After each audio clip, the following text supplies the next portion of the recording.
It's a pleasure meeting you.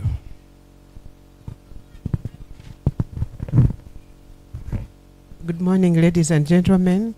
I'm Anne Begumisa Akankwasa, Academic Registrar. Good morning to us all. I'm Augustus Aturinde, Dean School of Built Environment. Morning, everybody. I'm Anne Mulomba from Internal Audit Department as Internal Auditor.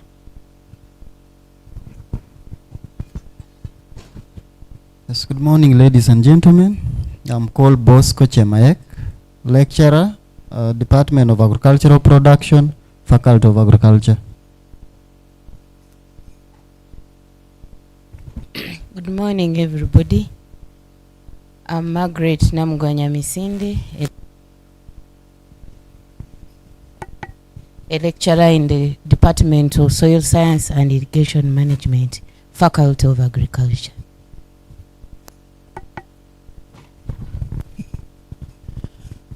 Good morning. Robert Mulebeke is my name, Dean Faculty of Agriculture.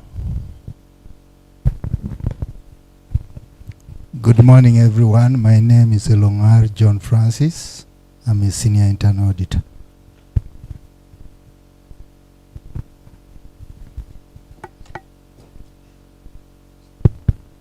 Good morning to you all. Yarugawa Mark is my name, internal auditor.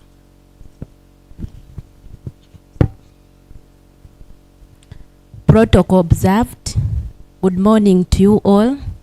Lilian Tohaise is my name, internal auditor.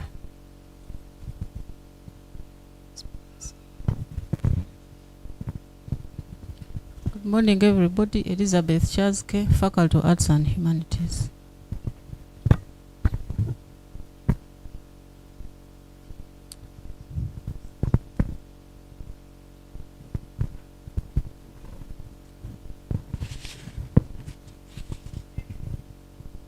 Yes, these people here, they'll be addressing us. I think we shall know them at that time. I don't know whether they want to introduce themselves. If they want, they can, but if they want to do it as they speak to us, it's okay. Amash Mutumwebonire, the Chief Internal Auditor, Kyambogo University. I'm James Twinamasko, Deputy University Secretary.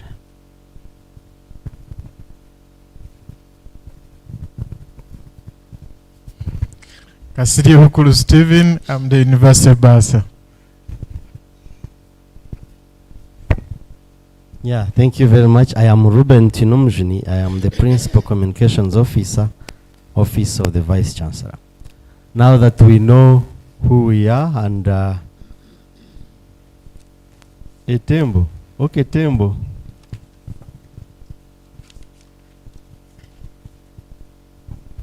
Thank you. My name is Tembo James, the Digital Media Assistant in the Public Relations Office. Thank you. Yeah, thank you very much all for the introduction. And now I will invite the Chief Internal Auditor CP Ashim Tumwebonire to come and welcome us. You're welcome, Chief.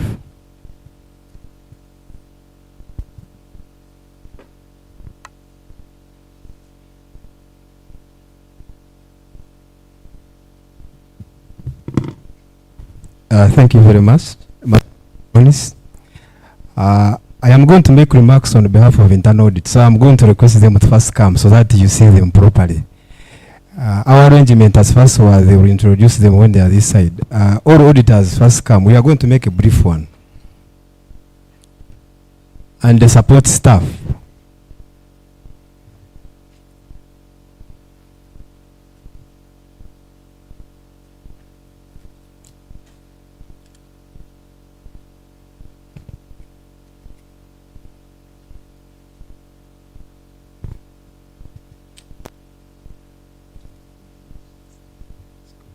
In the interest of time, the Vice Chancellor, Professor Erika Tunguka Rwachaya, top management, staff present, university deans for schools and faculties present, principal investigators and project coordinators who have managed to make it, internal audit staff, my colleagues,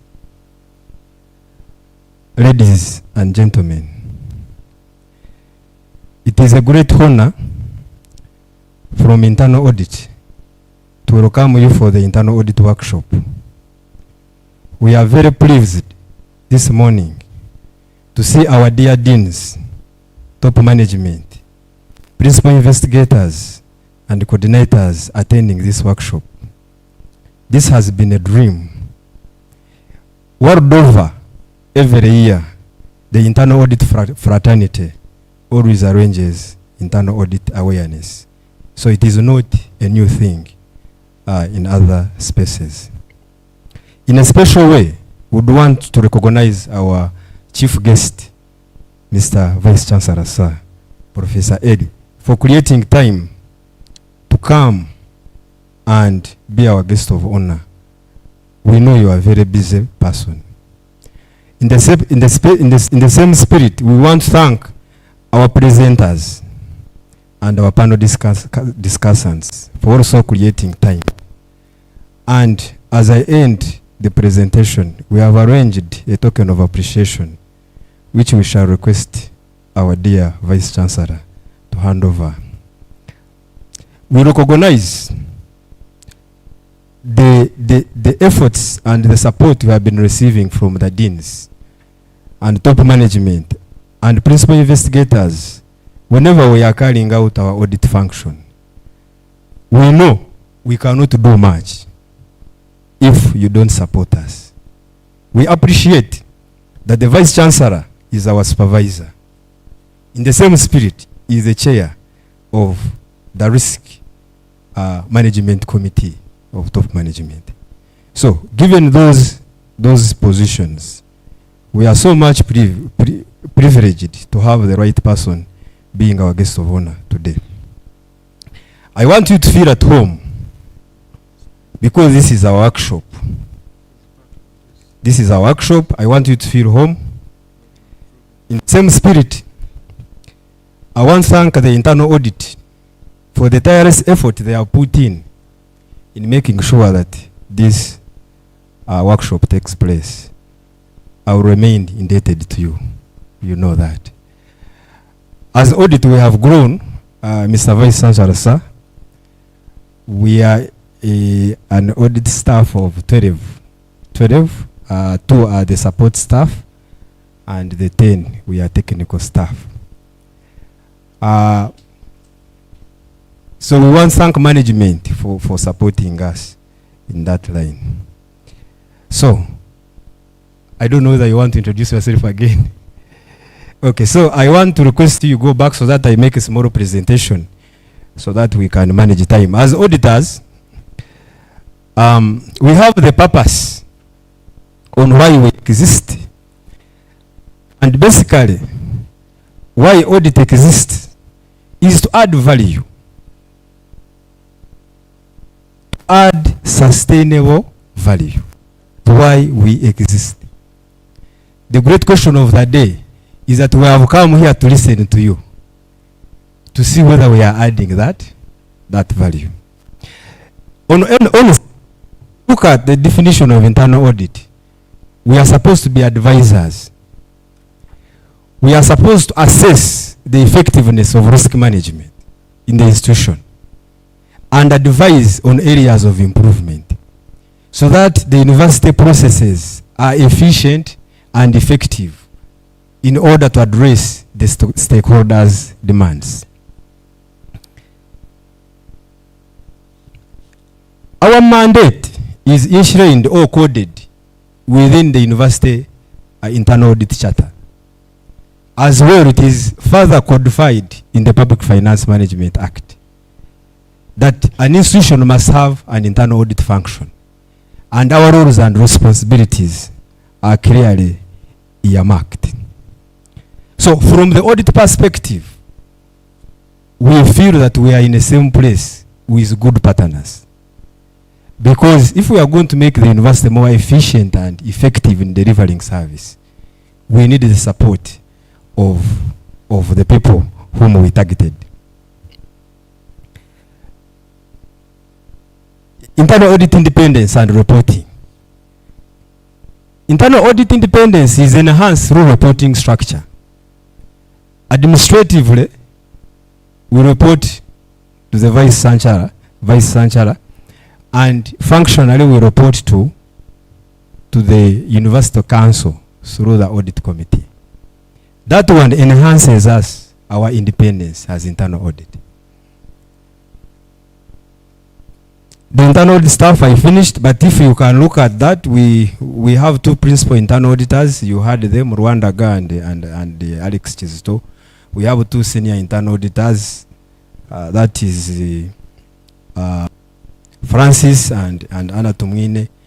Then we have 5 auditors: Rosetti, Audrey, Mark, and Anna Murumba and Twise.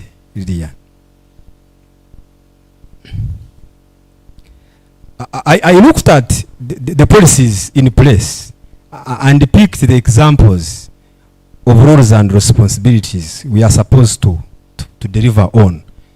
And those roles and responsibilities somehow help us in enhancing our internal controls. If you look at our financial manual, as amended 2021, and the risk management guideline, which has just been recently approved by the council, you realize that I didn't do any editing. I just picked the roles and responsibilities. And they are saying, if you see, you'll find your titles are there, including everybody. That we are supposed to account for our funds in our custody. We are supposed to supervise the people under authority. We are supposed to commit the university based on the budget limits. We are supposed to ensure that internal controls are working. We are supposed to be making exceptional reports on absenteeism. And we are supposed to identify, assess the riskiness within a faculty department or a school. Internal audit we pledge through our VC that we are able to provide the support. And we want to look forward to deans who want to be champions in rolling risk management in their faculties or schools. Now, whenever we don't perform our roles, there are risks associated. And the one I want to talk about, I just want to point about like 2.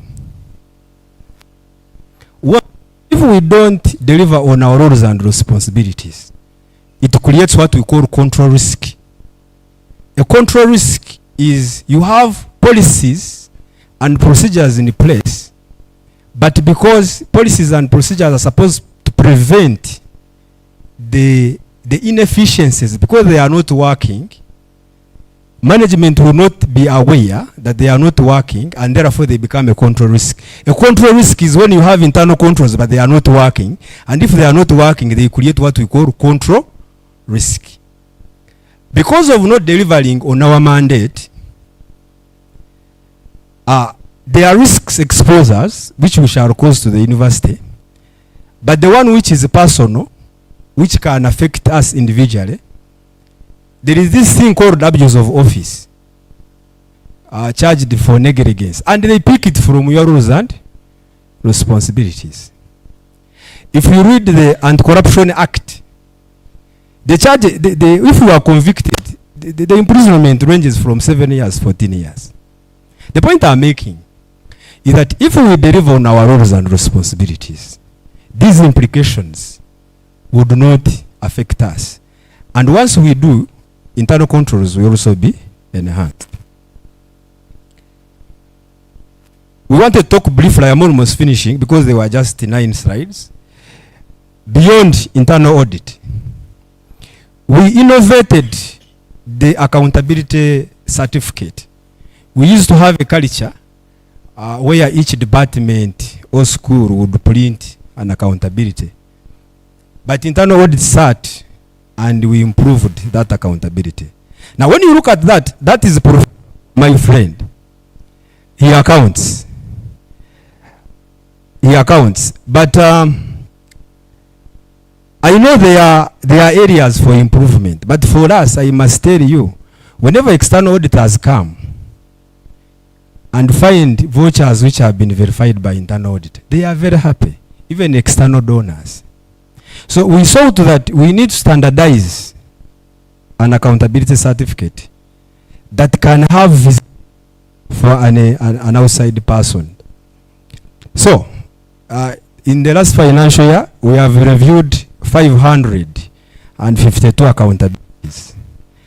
And I want to thank you very much because they are coming from me. For me, the moment we get accountabilities and clear them, we are safeguarding the university, other than waiting for external providers to lecture us on the areas of improvement.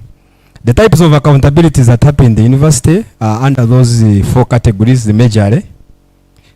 And also we do other services.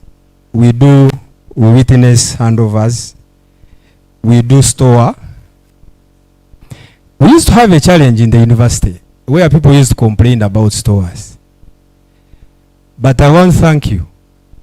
I am getting positive feedback at these days, but you can tell us. We are here to listen more so that we can improve. One of the biggest challenges I have seen with accountabilities, when we are requisitioning money, it is okay. But we don't interest ourselves in keeping the copy of the requisition form approved and the copy of the IFMIS voucher. Because it would be very hard for us to clear an accountability if we don't know how much money Professor Boa took at the time of requisition. So I encourage each one of us, whenever we get money remitted on our account, let us interest ourselves in the requisition voucher and the IFMIS voucher. And interest yourself in the date of the date when the money hit your account. Because according to our policies, we are supposed to account within 2 months. But we know there are people like research, people who get money for competitive research grant. It may not be practical that you can account within 2 months. But that is the policy we have. So what do you do? If 2 months elapse, you need to communicate the university secretary to give you more time. Emerging risks. This is most likely my last slide. As a university, we are training people for the job market. We have the issues of AI. We know the deans are better positioned to ensure that we can adapt to AI even when we are teaching. Because according to the World Bank report, they are saying worldwide, over 300 million jobs will be replaced by 2030. So the people we are, because that is one of our key product we produce students so that they can serve the market. So we need to be interested, and as audit we want to partner with you. We have a challenge of social media, that one, those are emerging risks, but our moderator is finding monitoring tools. We have issues of cybercrime which are increasing, then issues of unpaid part-time teaching claims, and the issue of student results. Colleagues, I think as a university, one of the things we need to find a solution for is this issue of results. We did a check in Akimis, I think it was last evening, and noted that we are in September 2025. But we noted 14 departments which had not processed results for the semester, for the first semester of August, December 2024. These are risks that sit with us, but you know we can work together to solve them. So what are called for actions? One, we need to have a conversation on how we can enforce compliance to the policies available, so that we operate within the risk appetites of the university. The risk appetites are codified within the risk policies we have. For instance, one of our appetite to an exam is that results should be issued. That is the risk appetite within 8 weeks after exam. So if I go to what actually happened, you will see there is a big variance. Then the other one for call for action, which we need to engage the planner, is adequate budgeting for teaching allowance and industrial training. So with that, I want to take this honor before I invite the I think Master of Ceremony, you can guide. We wanted the VCs to first appreciate our. So I want to request the VC to appreciate our guest presenters and the panel discussants. The first one.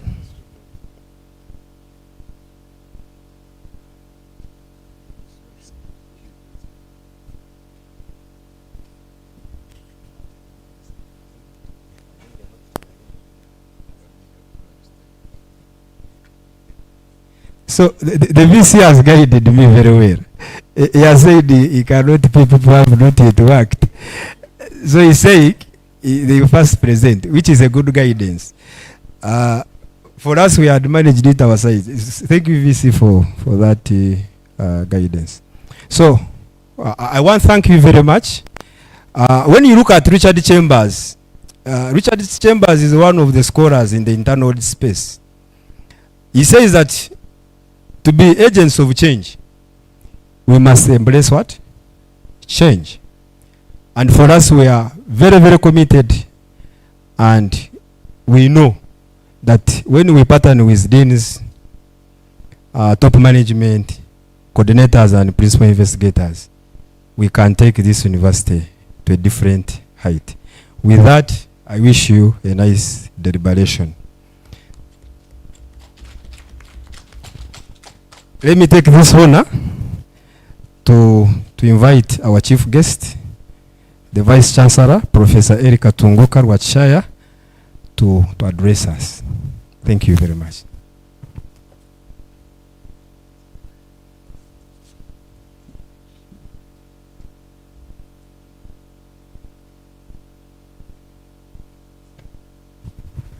Thank you very much, Chief Internal Audit. I recognize all members of top management, the deans, the principal investigator, all members of staff who have come to learn one or two things about internal audit. I also want to thank you, each one of you, for the role you have played in keeping the university functional and being able to do our job as expected of us in the areas of teaching and learning, where the deans are really at the center of everything, and then research and other strategic directions that we have chosen. I want to thank you very much. The university has changed. The student population has all of a sudden increased, and that calls for greater involvement of everybody. I want to thank the Internal Audit Department for having this workshop organized for us to learn a few things about risk and how to manage the risk. I understand that the theme that you have chosen is enhancing accountability, risk management through effective internal control systems. I think this is a very good theme that talks to accountability and continuous improvement. I like this term, continuous improvement. Why? Because in the past, when you hear auditors and that the auditors are coming, that was a time you had to run away. Especially if you have something you have been hiding and they say the auditors are coming, you better be prepared for some eventualities. At Kyambogo University, fostering a culture of accountability means creating an environment where every member of our community, whether student or staff, feels empowered to act responsibly, uphold ethical standards, and contribute to our shared goals. Ethical standards, being ethical, to be able to do your responsibility ethically, knowing your responsibilities and following those responsibilities. This is not just about compliance, it is about cultivating a mindset of stewardship and excellence that drives us to deliver on our promises to society. Ethical conduct. When I joined this university in 2014, in February, I found a vice-chancellor who had usurped the powers of the university secretary. And he was the accounting officer. Much against the law and the rules. He assumed that responsibility and he was receiving requests for finances, approving them, and also approving accountabilities. Then I said, how can somebody create a big burden for himself like this? It was so bad that the chancellor at that time directed that I don't meet this guy. He said, you have nothing to learn from this fellow. So I don't want you to meet him. And I've never met him. So what I'm saying here is, I think one of the best things we have done in this university is to develop policies that guide our operations. One of the best policies we ever developed was outsourcing catering services, even if we don't have those services to students now. You know, that was a very risky area, buying and supplying food. You could not establish how much was supplied.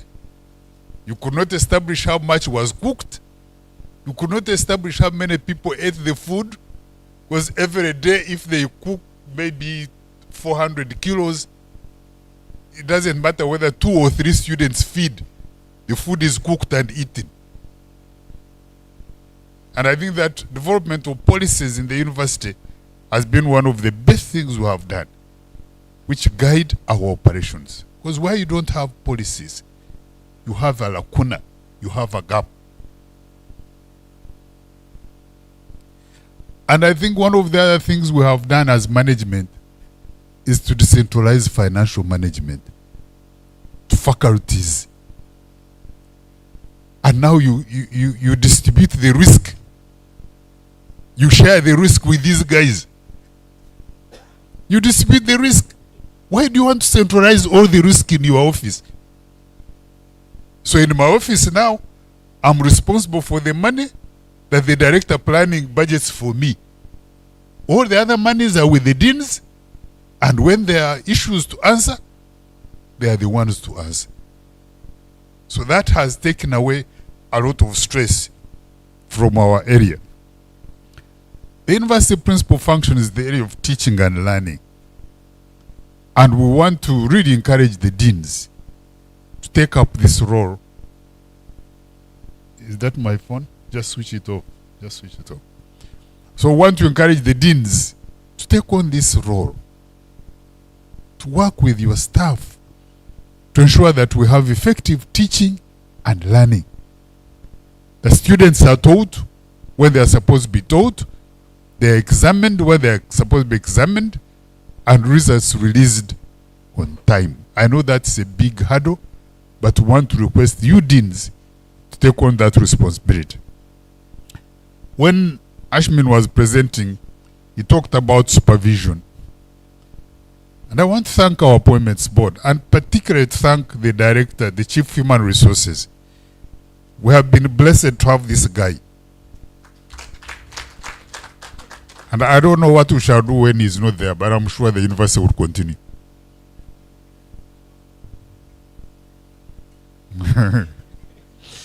That's for another day.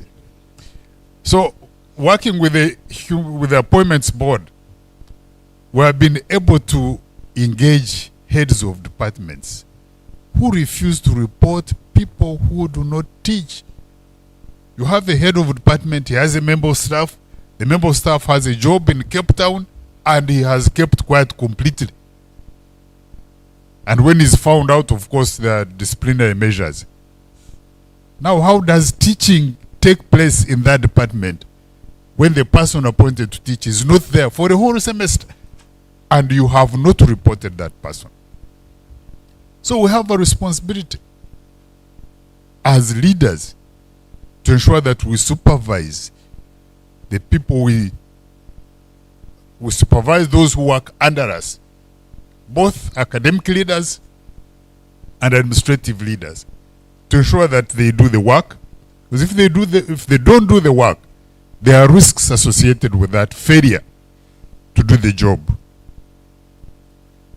Then another area he talked about is the area of accountability. I'm going to be very brief because he's talking the converted. There is nothing new he's talking about that you do not know. Accountability. How do we account for resources at our disposal?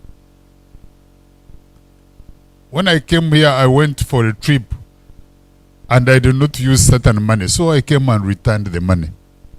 People said, how stupid is this guy? The money you have got from government, you return it to government. But if you don't return it, how do you account for it? So you return it. If you have received money for a certain purpose and you have not used it for that purpose, you have a responsibility to return that money. We had a culture where people would ask for money to go for a conference, and it still happens in government. You ask money to go for a conference for 7 days, you just go up country. And you sit for 7 days. After 7 days, you come back. And you don't even account for the money. And nobody asks you. Now that cannot go on in a university, in a system. And that's why he's talking about accountability and ethical conduct. And I think we need to be quite careful, especially about accountability and abuse of office. These are areas which are blurred, and you can easily land into that area without being aware. I was just thinking about our colleague, the former chief of MUBS. That should not happen to anyone. Once you have served and gone, you should rest in peace. But government is government. As long as you are still alive, they will come for you. And I met him last evening. I extended my condolences to him. But that's what I can do. The rest he has got to answer for abuse of office. I think his main undoing was to appoint people into the university and not get those people ratified by appointments board. So there was no minute of appointments board ratifying those appointments. Because as a vice chancellor, I can appoint certain people, but they must be ratified by the appointments board. And that's why the chief has helped us. That's why you will not hear any audit queries about our failure to do our job. The only trouble we're about to get into was this policeman who was employed in police and he got a job in the university. So he was earning double salary for a long time until we discovered him. In fact, he's the one who discovered the guy. Now, when the auditors came, they found we had found out this guy and were actually in the process of disciplining him. And then they now took on the police. Why didn't you discover that he was in double employment? So we escaped. They came and took me to CID for a whole day. And they were asking many questions. They were very courteous. They took me for lunch. We had a good lunch. I thought I had finished. They said, no, we are going for the afternoon session. Answering questions about the university. And I told them, but there is a chief of human resources. They said, no, you are responsible. When you are responsible, you must answer for these issues. I'm talking about research, you people who are principal researchers. You know, we must encourage research in the university. There's no way we can exist as a university and don't do research. But what type of research do we do? How do we identify the problems to investigate? And what's the impact of our findings? Can we stand up and say, I did research, I got these results, and society has used them to improve their well-being here and there? We are just recycling causes of student dropout, causes of absenteeism in schools. Those ones we know. But you do research, you get money and all of that. And then also grants. This is an area the university must embrace. Grants, writing big grants and looking for money. And when you get that money, use it for the purpose for which you asked for it. And avoid issues of plagiarism, copying from, I know the research environment survives on copying and pasting, you copy here, you change a few things here, there. But make sure that when you copy, you mention the original source of that information. If you don't, you will be taken on. And then supervision of research. How are we supervising the people who are doing research? Both for graduate training and for independent research. Are they being supervised? And we as deans, we must be at the forefront of knowing that things are taking place in our faculty which we can account for. We had a meeting with the faculty of engineering. I don't see the dean of engineering or anybody from engineering. Anyone? This is not a good sign. So we had issues in engineering. Somebody saying this fellow graduated, but he had never stepped in a class. But he graduated. Then we have graduate students who we hear just buy their marks. They never attend classes, but at the end of the day, they graduate. So how can we ensure quality in our activities and being responsible? He talked of the danger of social media. You know, there are people in the university who are proud of causing disruption. And they brag about it.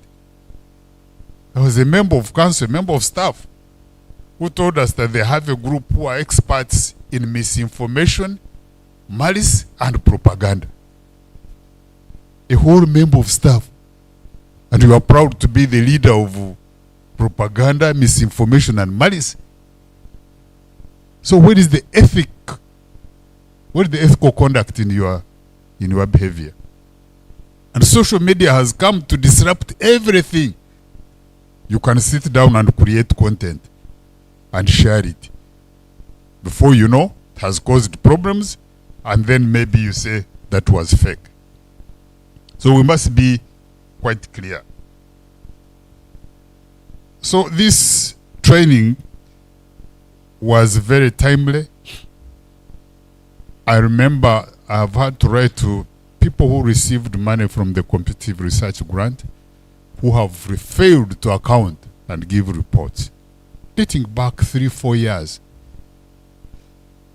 This reminds me when I was the director of research in Makerere, I gave out money to researchers and they did not account. So the auditor directed that they recover the money from me. When I protested, he said, you are the one who gave out the money. So you are accountable, you are responsible. They started deducting the money from my account, but there was not enough. Until we sat down with them and we resolved the matter. Issues of delayed accountability related to research activities. So with these people who got money from competitive research grant, I wrote to them and I directed the bursar to start recovering money from them. So once you don't account, that money would be recovered from you.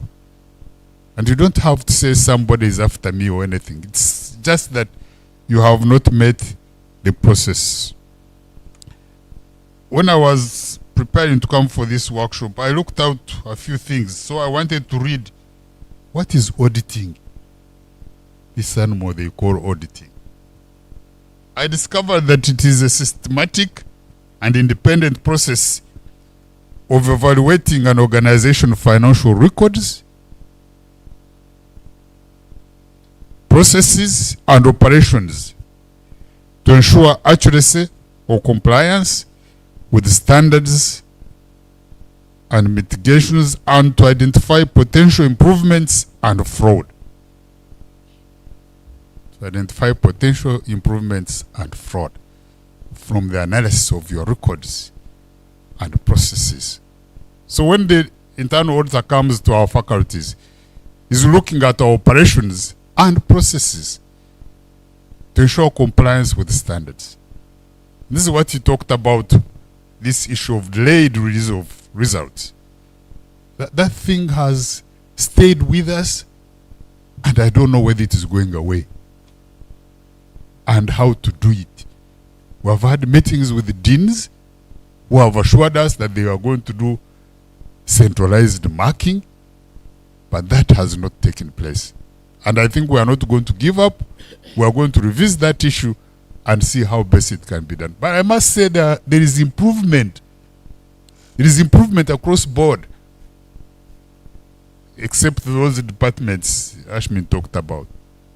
There is improvement across board in the way the matter is being handled. And I believe that ACMIS is also going to help us. So, important is our approach to risk management, which will be guided by the risk management policy and guidelines. And these have been approved by Council. And I hope that the guidelines have been circulated to all deans, and you have made many copies. You can even have an online copy and ensure that everybody gets to have these guidelines and read about risk and risk analysis and risk management, risk profile. Everything about risk is in that book. So by embedding risk awareness and quality assurance into our decision-making processes, we can allocate university resources effectively, enhance operational efficiency, and maintain the confidence of our students, faculty, schools, government, and donor partners. As stewards of knowledge and innovation, we have a responsibility to our students, faculty, and broader community to ensure that our actions and decisions align with our core values and strategic objectives. I want to share the pride I get when I meet people outside and they tell me, oh, Kyambogo has improved. I was walking through Kyambogo, it is now shining. And I say thank you very much on your behalf. So this has been our achievement collectively. There is no doubt that there is some improvement, and people note this. This workshop is an opportunity to reflect on how we can strengthen these principles across our university.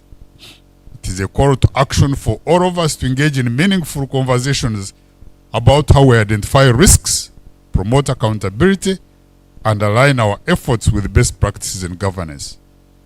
As highlighted in our ongoing efforts to streamline management and foster a culture of stewardship, we must embrace a mindset shift that prioritizes time management, resource efficiency, and a commitment to serving our community with integrity. Integrity will be very important. So I want to urge us to use this time to foster a stronger partnership between the audit function and all our departments across our university, recognizing that a robust internal control environment is a shared responsibility. Don't wait for internal audit to come and point out the challenges and weaknesses in your systems and operations. Together with people who work with you, sit down and identify these challenges. If they had laid results, what is the problem? If somebody is not coming to work, what's the problem? So don't wait for internal audit to come and tell you, oh, so-and-so is not working. The results are not in. But we want to work together as a team and address these risks. So I want to thank the internal audit team for organizing this workshop and look forward to productive and enlightening discussions that will inspire meaningful change.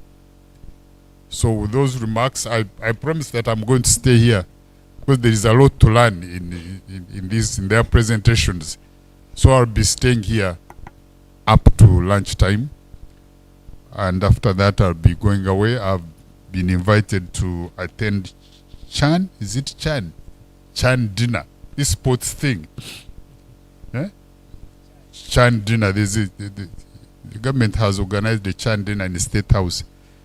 And I found them calling me to go and attend it. And I promised I will go. So after that, I'll be going to State House to attend the Chan dinner. Even if we did not win, we can go ahead and celebrate. I don't know why they decided to involve Kyambogo. Maybe it's because we have given them the grounds. And the government is very happy about the grounds there. They're providing a very good facility for our staff and students. Wherever I pass, I find people playing in that ground. So I'll be staying up to lunchtime, and after that I will leave. So with those remarks, I'm pleased to declare the Internal Audit Awareness Workshop officially opened. So thank you very much.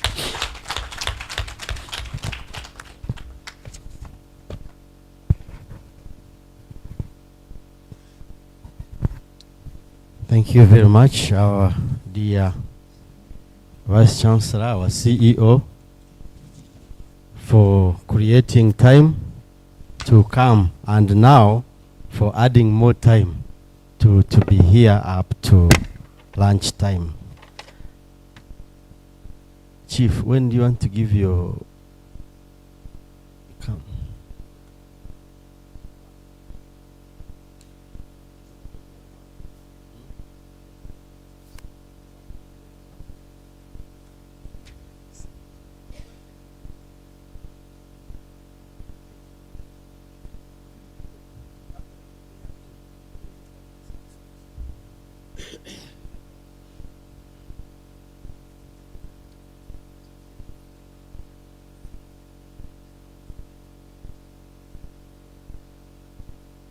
ICT, you can give us a mind-soothing music so that we take in the words from our CEO. Take this time, listen to that music, and then I'll come back to you shortly.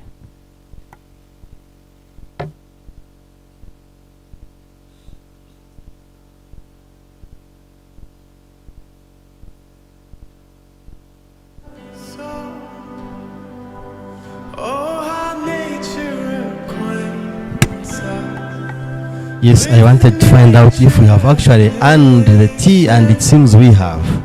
With these two presentations, we have earned tea, and we shall request these people on the high table to take tea first, and then the MC will follow, and then others will follow.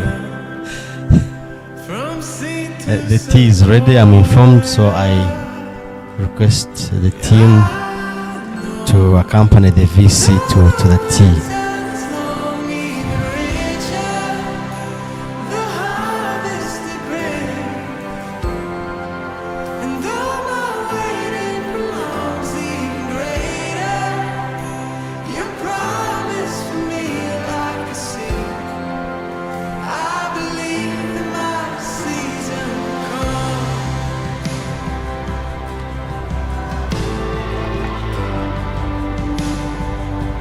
Lord,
Members, please join for tea. You can join and have tea. And then we shall have a group photo after tea.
James, when are you going to run?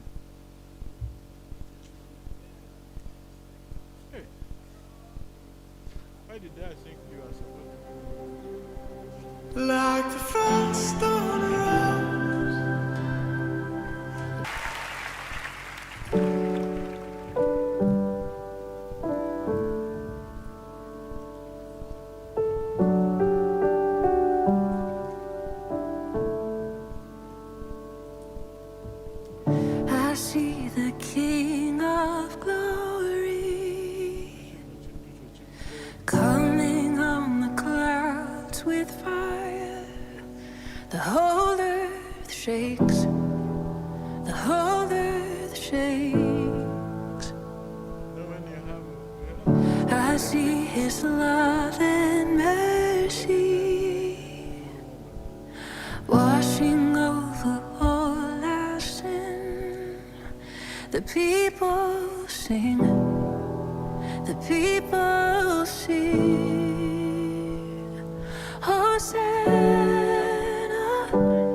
Show me how to love like you have loved me.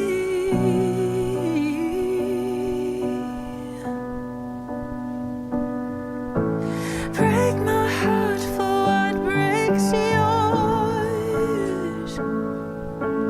Everything I am for your kingdom's cause. As I walk from earth into eternity.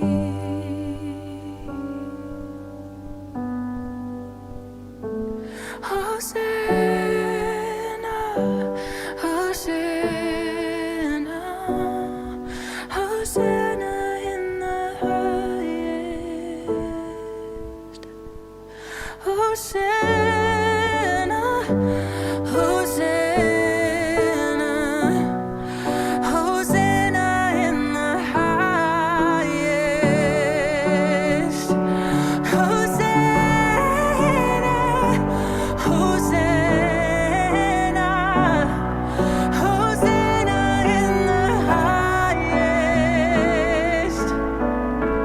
Hosanna, Hosanna, Hosanna in the highest.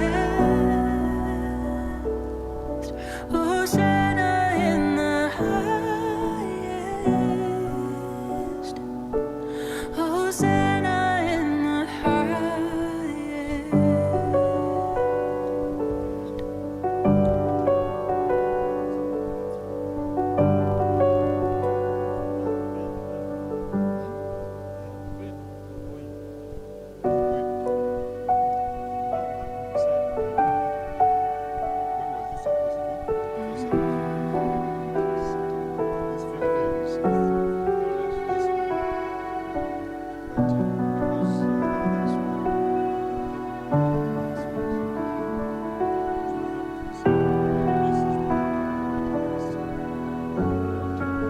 Since we are surrounded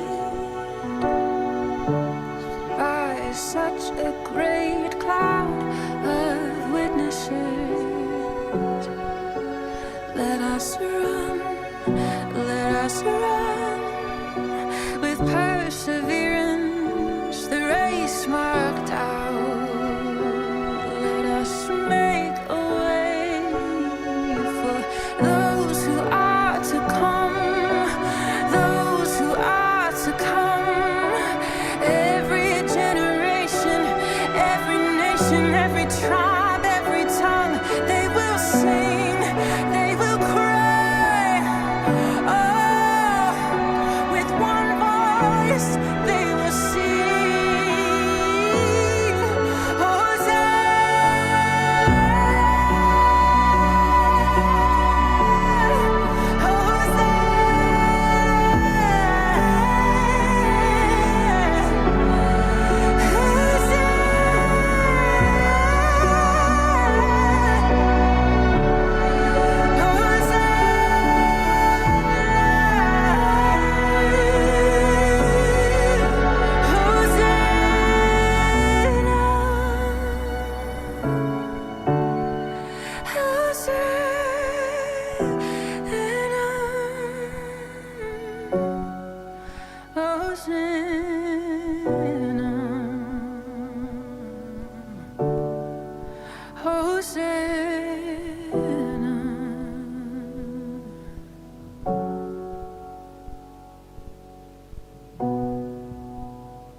Who am I that the highest king would welcome me? I was lost, but he brought me his love for me. Realized he has ransomed me, his grace runs deep.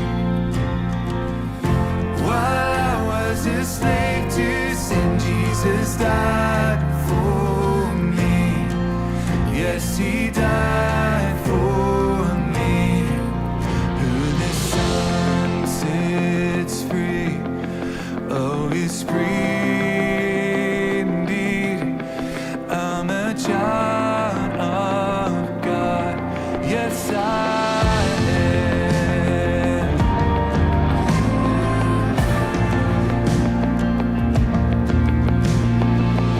Free at last, he has ransomed me.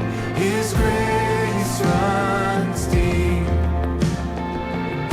While I was a slave to sin, Jesus died for me. Yes, he died for me. Who the Son sets free, oh, is free indeed. I'm a child of God. Yes, I am. In my Father's house, there's a place for me. I'm a child of God. Yes, I am. Yes, I am. I am chosen, not forsaken. I am who you say I am. You are for me, not against me. I am who you say I am. I am chosen, not forsaken. I am who you say I am. You are for me, not against me. I am who you say I am. Yes, I am who you say I am. Who the Son sets free, oh, is free indeed. I'm a child of God. Yes, I am. In my Father's house, there's a place for me. I'm a child of God. I'm a child of God. Yes, I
my Father's house, there's a place for me. I'm a child of God. I'm a child of God.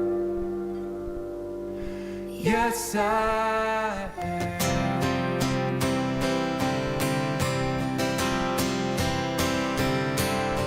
My hope is built on nothing less than Jesus' blood and righteousness.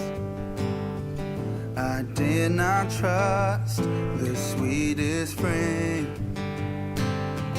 but wholly trust in Jesus' name. Christ alone, cornerstone, weak made strong in the Savior's love. Through the storm, He is Lord, Lord of all. When darkness seems to hide His face, I rest on His unchanging grace. In every high and stormy gale, my anchor holds within the veil. Christ alone, cornerstone, weak made strong in the Savior's love. Through the storm, He is Lord, Lord of all. He is Lord, Lord of all. Christ alone, cornerstone, weak made strong in the Savior's love. Through the storm, He is Lord, Lord of all, Lord of all.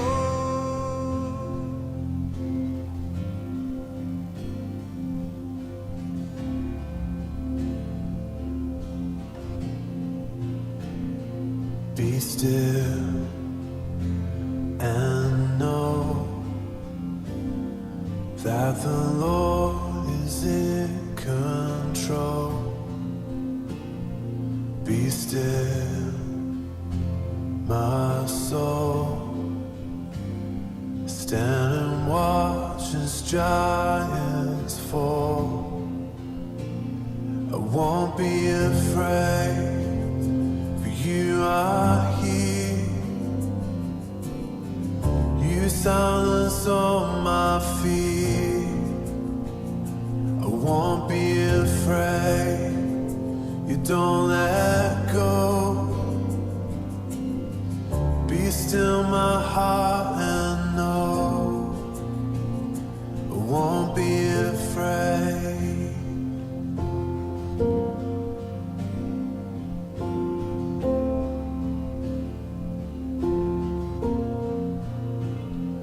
Be still and trust what the Lord has said is done.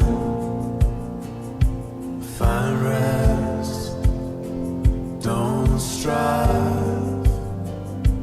Watch His faith and grace align. I won't be afraid, for you are here. You silence all my fear. I won't be afraid. You don't let go. Be still, my heart, and know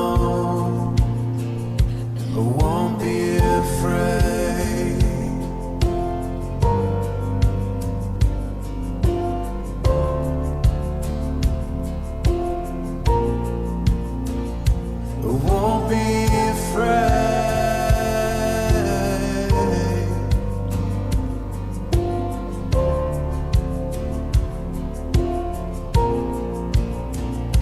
Surely love and mercy, your peace and kindness will follow me, will follow me. Surely love and mercy, your peace and kindness will follow me, will follow me. Surely love and mercy, your peace and kindness will follow me, will follow me. Surely love and mercy, your peace and kindness will follow me, will follow me.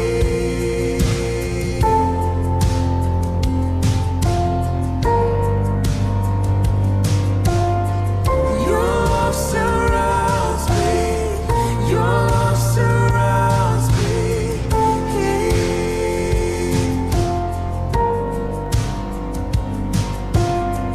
Your love surrounds me, your love surrounds me.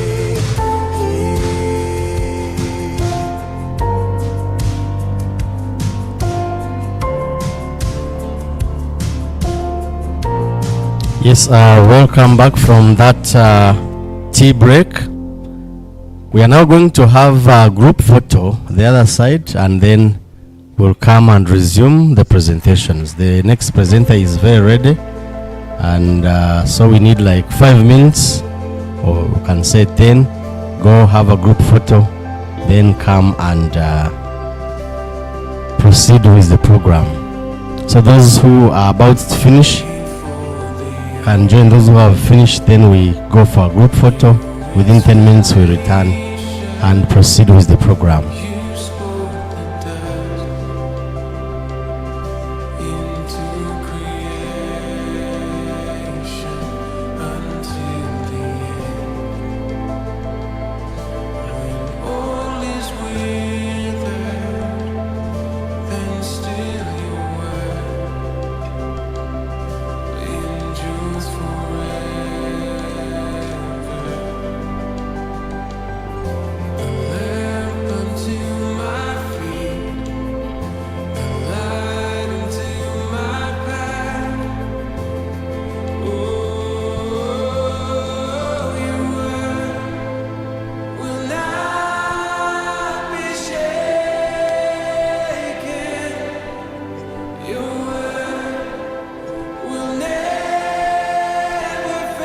Yes, let's go and accompany the VC for a photo, a group photo outside.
Yes, welcome back from the health break and the group photo. So we are going to continue with our program, and we shall have our first presenter, who is Dr. Peter Milton Okundo, the Dean of School of Vocational Studies, taking us through internal control systems and risk management for effective teaching and learning.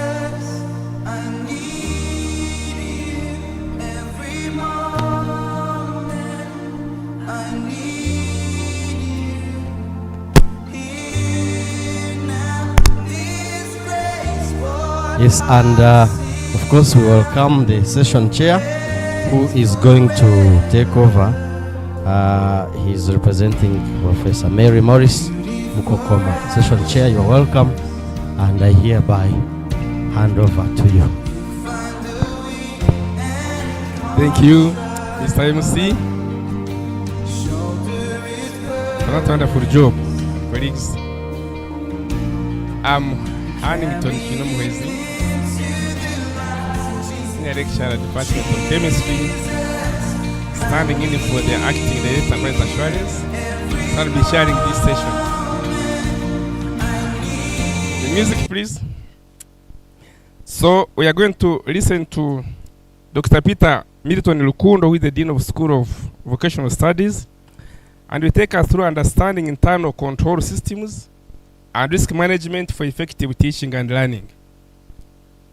Yes, Dr. Lukundo, you're welcome. Thank you. Mr. Vice Chancellor, sir, the Head Chief Internal Auditor, distinguished colleagues, ladies and gentlemen, in your respective capacities. As indicated, I'm here to share with you my experiences around internal controls and risk mitigation in teaching and learning. Surely it was also a challenge for me when Internal Audit asked me to share my experiences. I wondered why they narrowed to me, given that there are very many senior colleagues here in the house. But they told me, well, it's really for learning purposes. So really, with all due protocol, I'll be sharing with you my brief experiences at the moment, but also from what I gather from other colleagues and how other entities are managing. So really take no offense in terms of experience.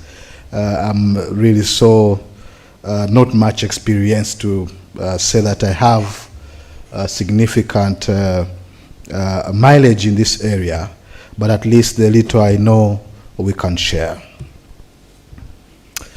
Of course, it's very important also to know that I come from the School of Vocational Studies.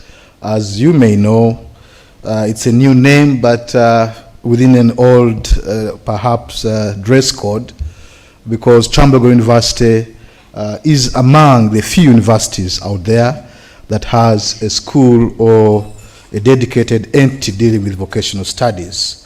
And right out of the 2022 restructuring, we moved from being a faculty into a school. Before then, the faculty was quite enormous, encompassing different units and departments, in particular nutrition and home economics, art and design, agriculture, but also before that, business studies. So we can see the School of Vocational Studies is perhaps one of those pioneer entities that has contributed to significant growth of this university, given that a number of units, schools and faculties have emerged from it. And currently we have 4 departments, family life and consumer studies, the so-called home economics, nutrition science and dietetics, a very strong emerging department where I also belong, and I see my brother Dr. Chikomeko here. We also have hotel and national catering, also a very promising and growing department, and a new kid on the block, cosmetology and fashion, which is fast expanding with increasing interest, given that it's unique and not in many institutions across East Africa. Yeah, this I will jump just to emphasize that our faculty is very complex.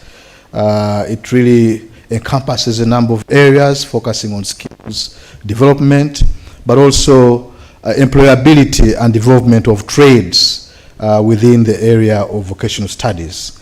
And indeed, needless to say, that our programs are contributing significantly to a number of aspirations in the National Development Plan, as well as addressing a number of sustainable development goals. As a school, this is just for consumption. We have a vision and a mission. We have already submitted a strategic plan to management, which we hope will be approved, giving our strategic direction in terms of what we want to be going forward. As I went down about the faculty, the school, sorry, currently we have 9 programs. Hopefully next academic year we get 3 more. But we see that there's really growth happening in this department, in this school, having graduated from a single department and a single program of home economics. And we see a number of disciplines emerging, with the highest being the PhD in human nutrition, which is currently in the 2nd year.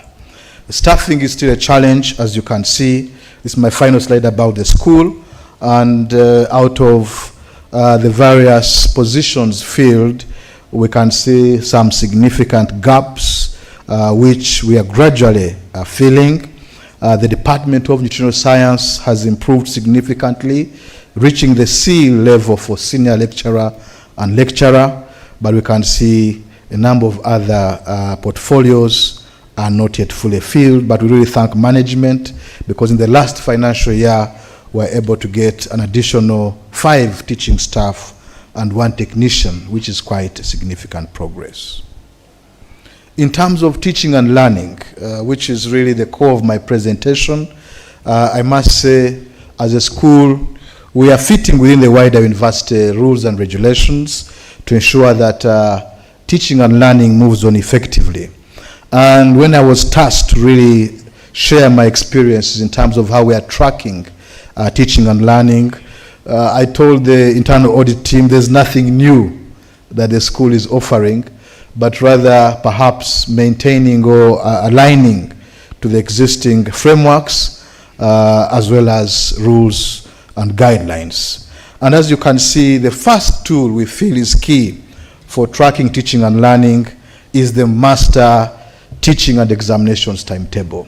When I joined the office 1.5 years ago, the issue was that most departments had their own timetables. And even today, it's a challenge in some schools and faculties where we tend to departmentalize teaching and learning. But then that causes challenges in terms of room allocation, resource utilization, and even effective planning. So once we began this task of making sure the Dean's office takes over the master timetable, we began really to understand more critically the cost structures and the loads from the different departments, so we could minimize overloads or errors in load allocation. It also helped us to really map the resource needs and gaps, because when you deal with the timetable, then you're dealing with lecture spaces, you're dealing with furniture needs, you're dealing with human resource because you're dealing with the part-time teaching, the practicals, and the trips. So taking on this role, though it was really an added responsibility, it has enabled me and the team to understand some of these resource needs together and the gaps. But also, it has allowed us to rationalize allocation of resources, because in terms of budgeting, then we can, based on the cost structures outlines within the timetables, we can see which department, which course, and which programs require more resources for teaching and learning.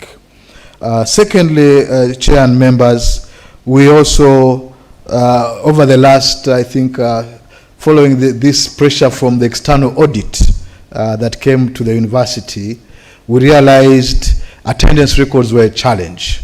So I will show you that we have come now with a standard attendance record, because before we relied on the course coordinators to pull out a piece of paper where they write their names and hand over the lecturer. But we have decided that a copy of attendance will be available to the lecturer, but also to the department and to the school. It's still a pilot that we are enforcing, but we hope it will work. And so far, we are trying to work effectively with the course coordinators. I have put together an incentive for them, where I have promised that I'll give them a certificate of appreciation for every academic year for their service, so that they can routinely share with me this tool. And also be at the forefront of ensuring that attendance is recorded every day, and we have a uniform attendance across the school than relying on papers, pieces of paper from the coordinators. As a school, we are also implementing a part-time teaching register, where part-timers record every lecture taught in terms of the duration, the course code, units, and etc., and that is submitted along the claims. So there is evidence to show, and there's a counter verification by the head of department to confirm that actually the part-timer taught. The daily staff attendance record is in red because much as it has been in place in this university for a while, I think those blue books are not easy to implement. And there are various reasons. Some say they don't have offices and etc. But also lecturers will tell you, we are for research this and this day. But we are trying to ensure that this is used, because we have been told by human resource, you cannot sanction anyone for not attending duty if you do not have evidence of attendance. So I've told my heads of departments that you will not complain that so-and-so is not working unless you have evidence to show that they have not been signing the records. But hopefully, when the university adopts a check-in system digitalized, maybe that will solve the problem and make it much easier. These are the tools, Chair and members. It may be faint, but I tried to scan them. On the extreme left is the course attendance sheet that we have adopted as a School of Vocational Studies. It's a standard tool, and every coordinator has it. We have said going forward, we shall not accept any other papers which are not standard. And that, in a way, creates a standard system for capturing course attendance, including the lecturer signature, course coordinator, and other attendees. The second tool that is present in the middle there is the part-time teaching register. And as you can see, it's not well zoomed in, but it has the date, time, courses, and the duration.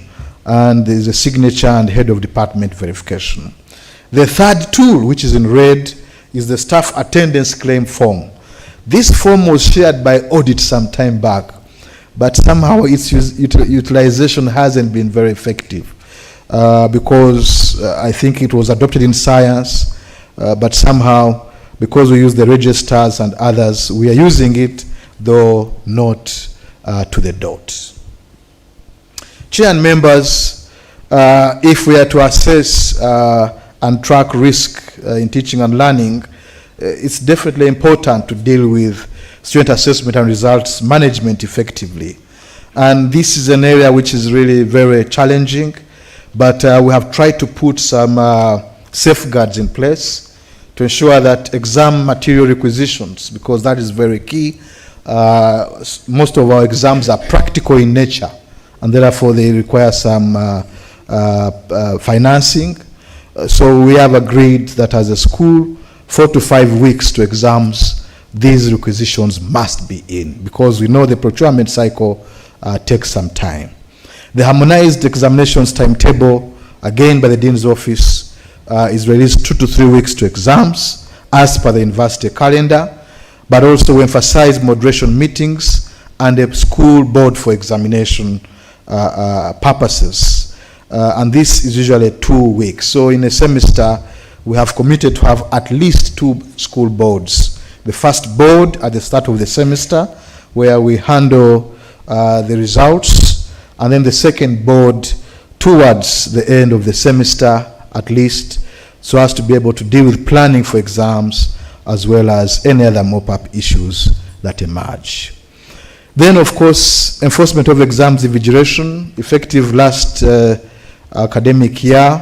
We have used the ACME system for registering student attendance for examination, and that has minimized students who attend exams without payment, because that form requires that only students who have attended will appear, and therefore we are not able to admit you if you're a student and you're not on the list. So we print out at every course, for every course before the exam, and that responsibility is with the exams coordinator. Chair and members, a big issue is accountability of examination scripts. I know the VC talked about central marking. As a school, we have tried, but we haven't been successful in implementing central marking, partly because sometimes I think the requirement is to have a space, and also the ability to provide meals. Oftentimes, the biggest challenge for central marking has been by the time we reach the point of central marking, most of the budget is exhausted. So it's been a challenge, but hopefully working with the Office of the Academic Registrar, we hope to try implementing it this semester. So there's a challenge of examination scripts management, but this has been now left the heads of department, and this financial year we have budgeted for heavy duty metallic cases for scripts storage, because we realize it's a big challenge. If you are to look for scripts of the last 3 years, they may not be in a good shape, given that there's open storage. So we are hoping that that is an area we can also strengthen as a means of ensuring that all information about the student's examination is left intact. And as a principle, we are following the 8 weeks results release, and this semester, I must report, Chair and members, that by the 15th of August, at least we had 80% of our results uploaded on ACMIS, which was something very, at least, inspiring. And now this week we are trying to ensure all research results as well as results from industrial training are effectively uploaded ahead of the next Senate Science meeting. And as a principle, the school board does not receive results where there are no departmental minutes, and as a result, that has streamlined departmental approval of results, the preliminary results, before the school board can approve the provisional results. Chair and members, as I wind down my presentation, it's not possible to work in isolation of the various committees that are responsible for supporting the management of the school or any other faculty. As we know, these are some of the committees in some faculties and schools. A key one is the Finance and Planning Committee, which meets every quarter, and it's perhaps the most important committee of the school, comprising heads of departments, exam coordinators, and one alternate member to support planning, as well as other coordinators for ITSP, for research and higher degrees, and any other coordination role you qualify to be in that committee. Then we have the Staff Development, Appraisal and Promotions Committee, the Higher Degrees and Research Committee, the Quality Assurance Committee, which is increasingly gaining space. Welfare and Contributions, a private committee, but every month, every staff in the school is required to contribute 10,000 to the Welfare Committee. And that welfare fund helps us where there is a staff member who has lost a loved one. We buy the banquet of flowers and we provide. Where a new member of staff has had a child or addition to the family, there's something procured from that welfare fund. But also we are hoping to have this welfare fund support some end-of-year social interactions to keep us together as a family. So it's a mandatory requirement that every staff submits 10,000. It's just like the Banyacharo Twezike group. in our villages. You know, if you don't contribute, they never come for your burial. So we have also passed that rule that if you don't contribute this fund, when you get problems, it will be on yourself and only those who are willing to voluntarily support you. But the school will be silent in terms of the support. And we also have an industrial training college and school practice committee, which meets towards school practice and after school practice to review the outcomes. And chair and members, I thought it worth, given that we are dealing with controls and risk mitigation, to share with this organogram, which we have tried to develop as part of our strategic planning and thinking. And it doesn't really bring any new thing here, but you can see the students at core at the bottom there, working with the support and teaching staff, but also through their coordinators. We're able to see their business going through the student guild, but also the student guild comes to the school board, because as you know, it's a requirement that the guild representative attends the school board to the point of reporting, and then we excuse them at the point of results. So we inclusively include them in this process, and as you can see, there are departmental committees and school committees as well that then report to the school board. Semi-finally, the areas of control and monitoring that need really a clean eye on, of course, Chief Internal Auditor talked of time management, time is money, but also timetable implementation, chair and members. For example, we're having challenges with rooms. Rooms is a big problem, so you find we are losing some time within that area. So I really call upon internal audit to look at this issue of time and space allocation, because implementation of the timetable is hindered when there is discordant implementation. Student enrollment, registration and attendance, this is becoming key, and as a matter of fact, every 6 weeks, I issue out a defaulters list. Now it's easier using the ACMIS. We can be able to get a defaulters list to remind students about their registration status. Continuous assessment is by mostly heads of department, but also we are encouraging that really we put a keen eye on it, because we have had stories of a lecturer giving one coursework, but sometimes they are giving one test, yet the program says at least 2 assessments. So that's also an area which is increasingly bring some concern, especially where ethics are not followed. Financial frugality is another area as we deal with the part-time claims, other allowances, and etc. At least we have worked with internal audit to ensure most of these claims are dealt with and scrutinized through the audit lens. Meetings by committees is now core, minutes, information sharing, but also we have really tasked all departments to be very active using the Kyambogo University digital platforms. We are still not yet there, but we believe this will be key in terms of publicity, but also in terms of ensuring that processes are well laid out for staff and external people to understand.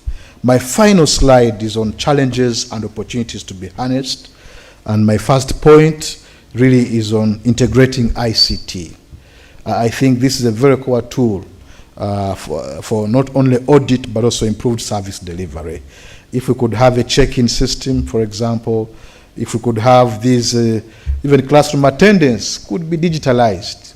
You could easily know who has taught and who has not if we integrate these digital systems, because if you told each staff to log into their emails and perhaps send a message somewhere, that could work.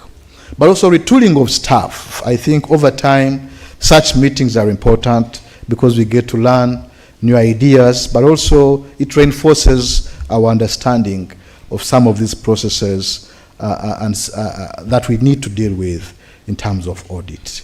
We also need aids and incentives for effective teaching and learning, chair and members. And I think Chief Internal Audit raised it. For example, we have, as I told you, 5 new members of staff in our school. but we haven't allocated them any furniture, they have nowhere to sit. So such small things can be a motivation. And the other day I was talking to a colleague who said he needs a computer.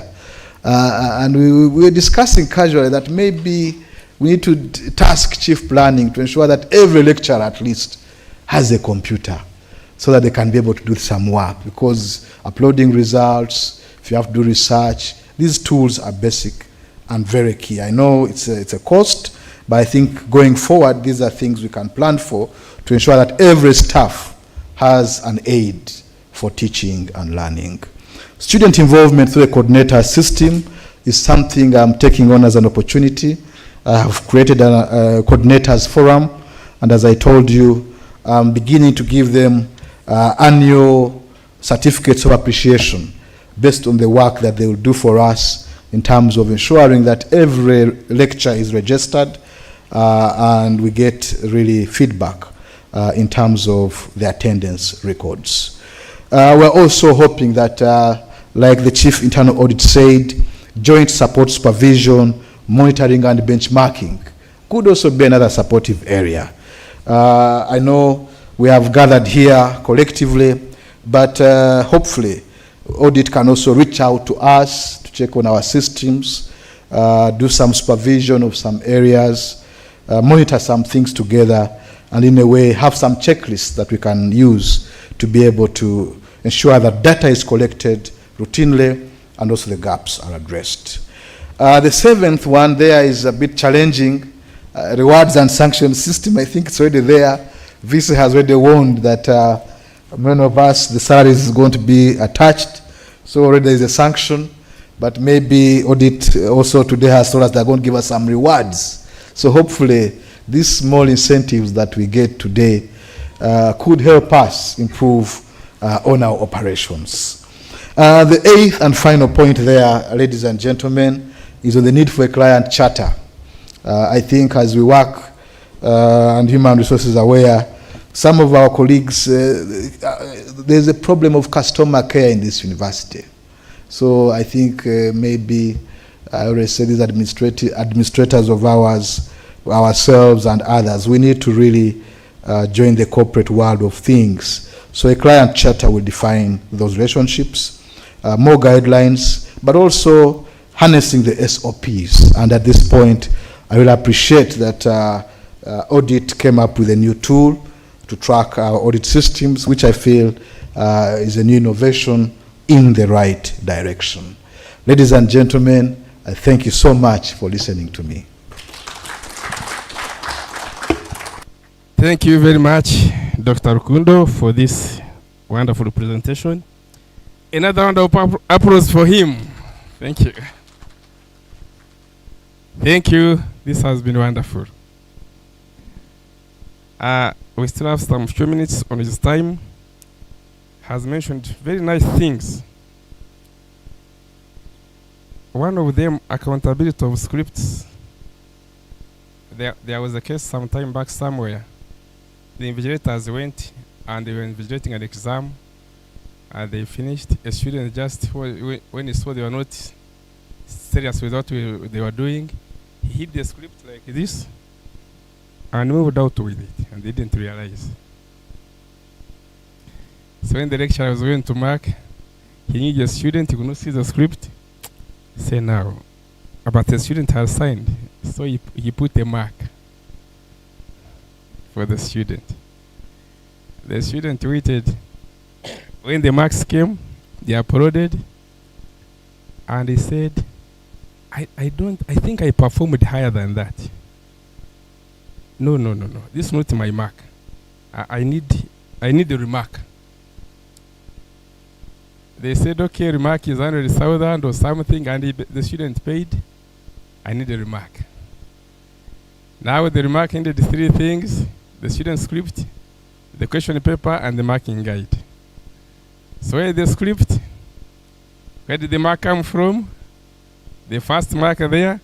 So I like this thing of accountability of exam scripts. Very, very important. The other thing that, okay, I represent the Faculty of Science on Directorate of Quality Assurance. And some of the things that I do during exams, we do exam monitoring. We move around and we see what is going on, and then we make reports. One of the things I've seen is that there's something called examination briefing for both students and invigilators. This is one of the controls that should be done from experience.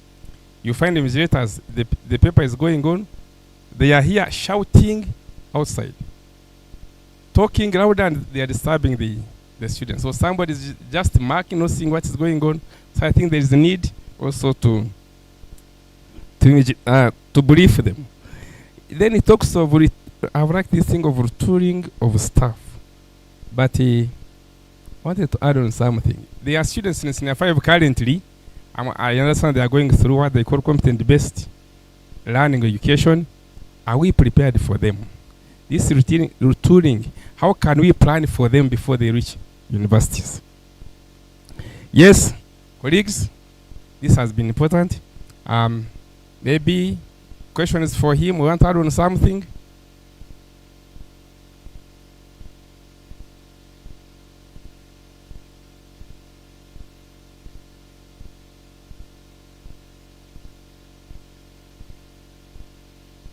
Yes.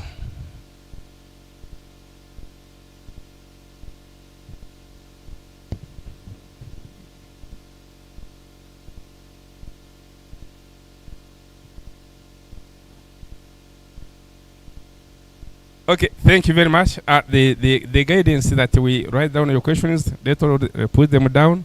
We first get all the presentations, then we ask later.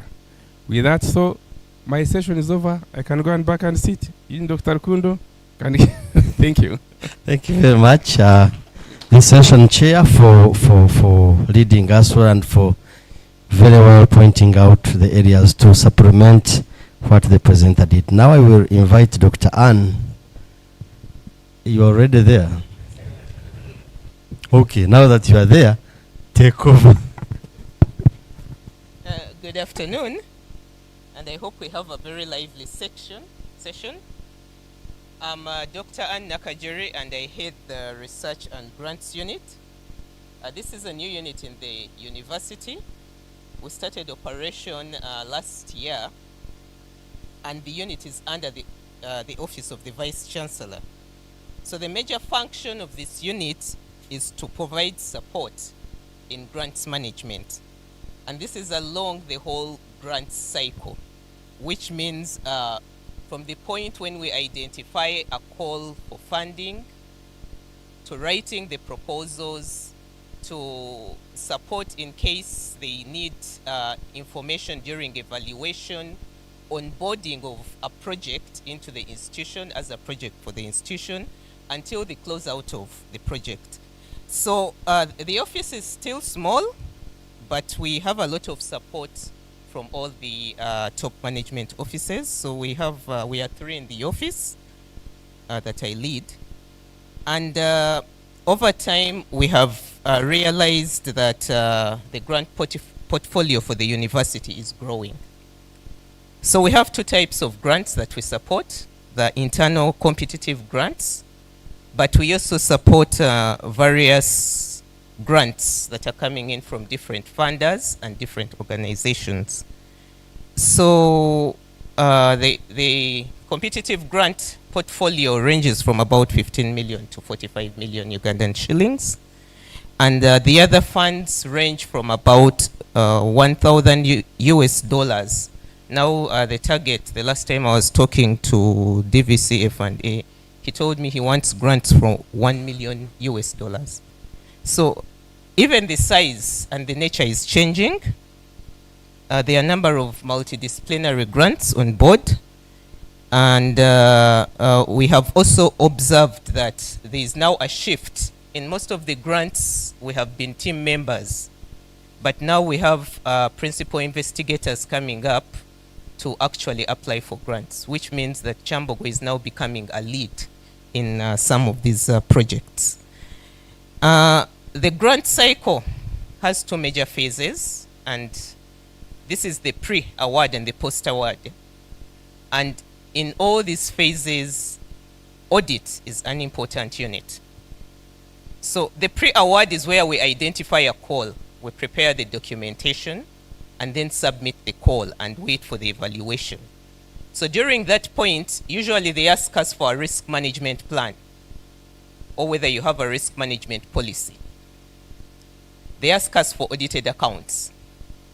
But also at times they ensure that we have to provide a statement from the audit for to ensure they ask about fraud and the like. So during that time we support by giving you these documents so that you're successful.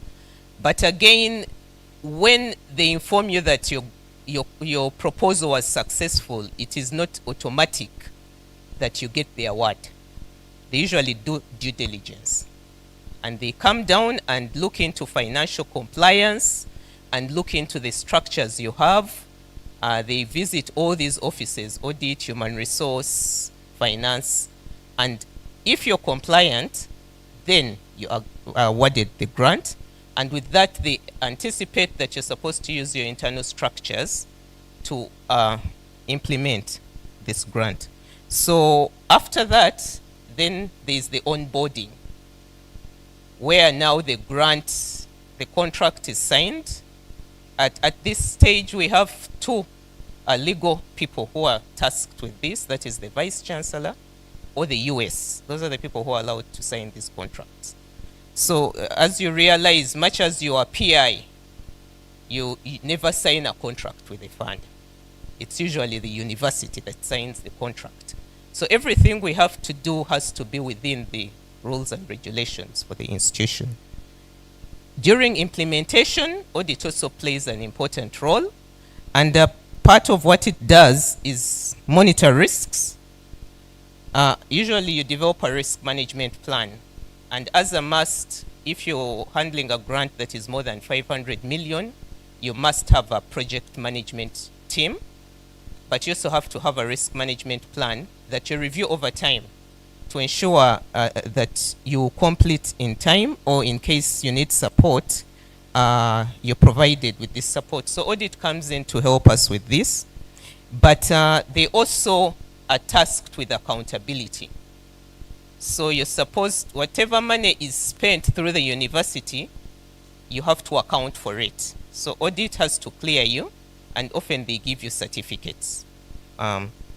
Then the other aspect that we at times underlook is audit has to come and do a value for money assessment at the end of the project, where they check for issues like economy, efficiency, and effectiveness, and they look into the processes, but also they check the outputs from this research that you have done to ensure that what you promised has been put in place and is there.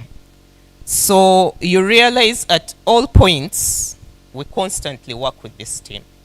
And during my time in the office, I will say that I have engaged with them. We successfully had a closeout meeting with the team some time back.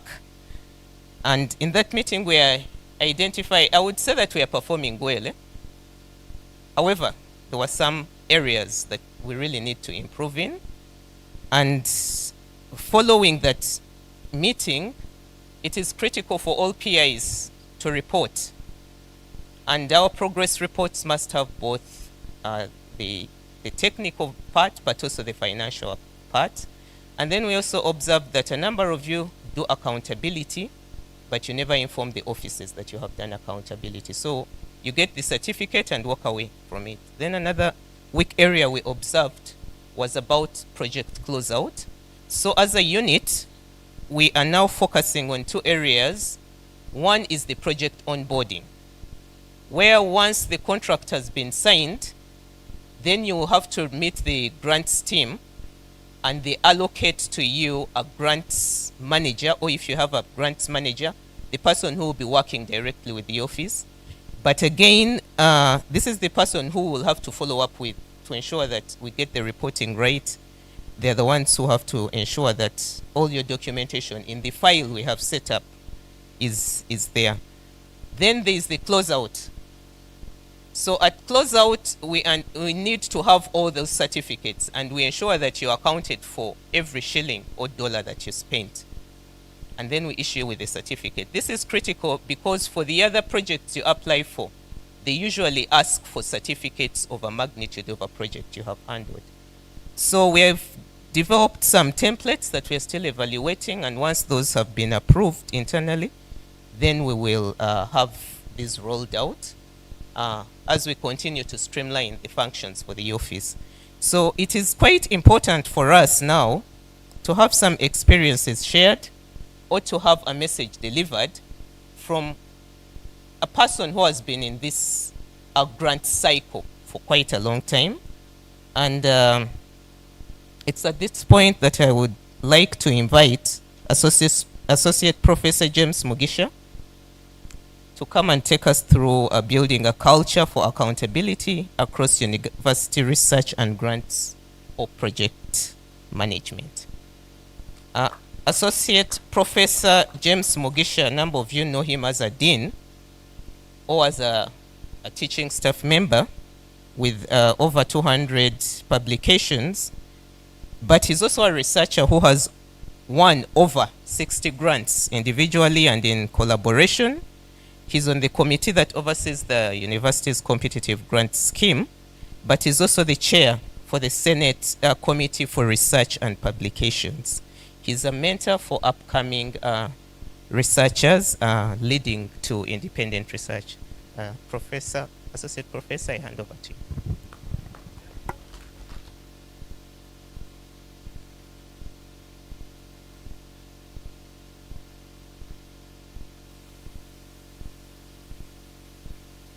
Management, my colleagues, deans, chief, ladies and gentlemen, I want to first thank Chief for inviting me. When he called me, I was around Mubende and I told him, are you calling the real Mugisha, you know? Because I think I don't have the background ready to present in this workshop. I thought audit is for people who have studied figures and the rest of the things. So I really declined until he elaborated a bit. And I said, thank you for also taking a risk. So if I get to situations where you think I'm not coherent, it's because possibly my training is different. I trained in sociology. The chief here decided to put me in social work, but my PhD in psychology, and I do much of mental health. Now, one of the things that I want to get into before I get into the main presentation is this notion of audit psychology. And he was not my friend because I don't like auditors. And any university that tightens the audit system is not a popular university. Of late, we are running away from Makere. Now, when I saw you recruiting more people, I was like, are we safe? Are we not going to Luzira? I was whispering to him there. So there's that bias about audit. We look at auditors as inspectors, as spies, so we normally don't have a healthy relationship with them. And therefore, that curtails feedback. But also themselves come with that cognitive bias. And I've been telling them, except these few auditors in Kyambogo that I've interacted with, that we are thieves. We are abusers of resources. Even when you are as innocent as a little baby, they think you're a thief. The first thing that an auditor does when he calls you, this time we have you. Are you ready for us? And those are the cognitive biases that I'm talking about. And then the other thing is about fatigue. Do academicians appreciate what you do? And they are tired with their responsibilities and you are adding on their fatigue. Are they likely to appreciate you? Are they? And this is a dangerous process for all of us. I know that US normally tells me, the US Katongole, that you academicians don't appreciate what our input. Maybe because for us we already have our psychological fatigue, because we are engaged in abstraction and the things that we do, and those are the things that we appreciate. So that also affects feedback and communication between the two of us, the auditors and some of us that are being audited. Then the other thing, you are the topic is about building a culture. Sometimes we are cultureless. Maybe when VC was still in the infancy, you know very well, that we could wake up and someone says, Mujisha, do you have a concept paper? I'm stuck with 300 million. Can you build it into a project and I give it to you? And then you leave accountability to me. Maybe this is a new culture that the emphasis is we are getting into. Maybe how many institutions had only one auditor? And yet they are big and large. You are talking of 5. I don't know whether you are satisfied. Is it 15? We've been having auditors in these other units where we work as researchers. But audit was always not an issue. You audit yourself and satisfy your donor and the rest.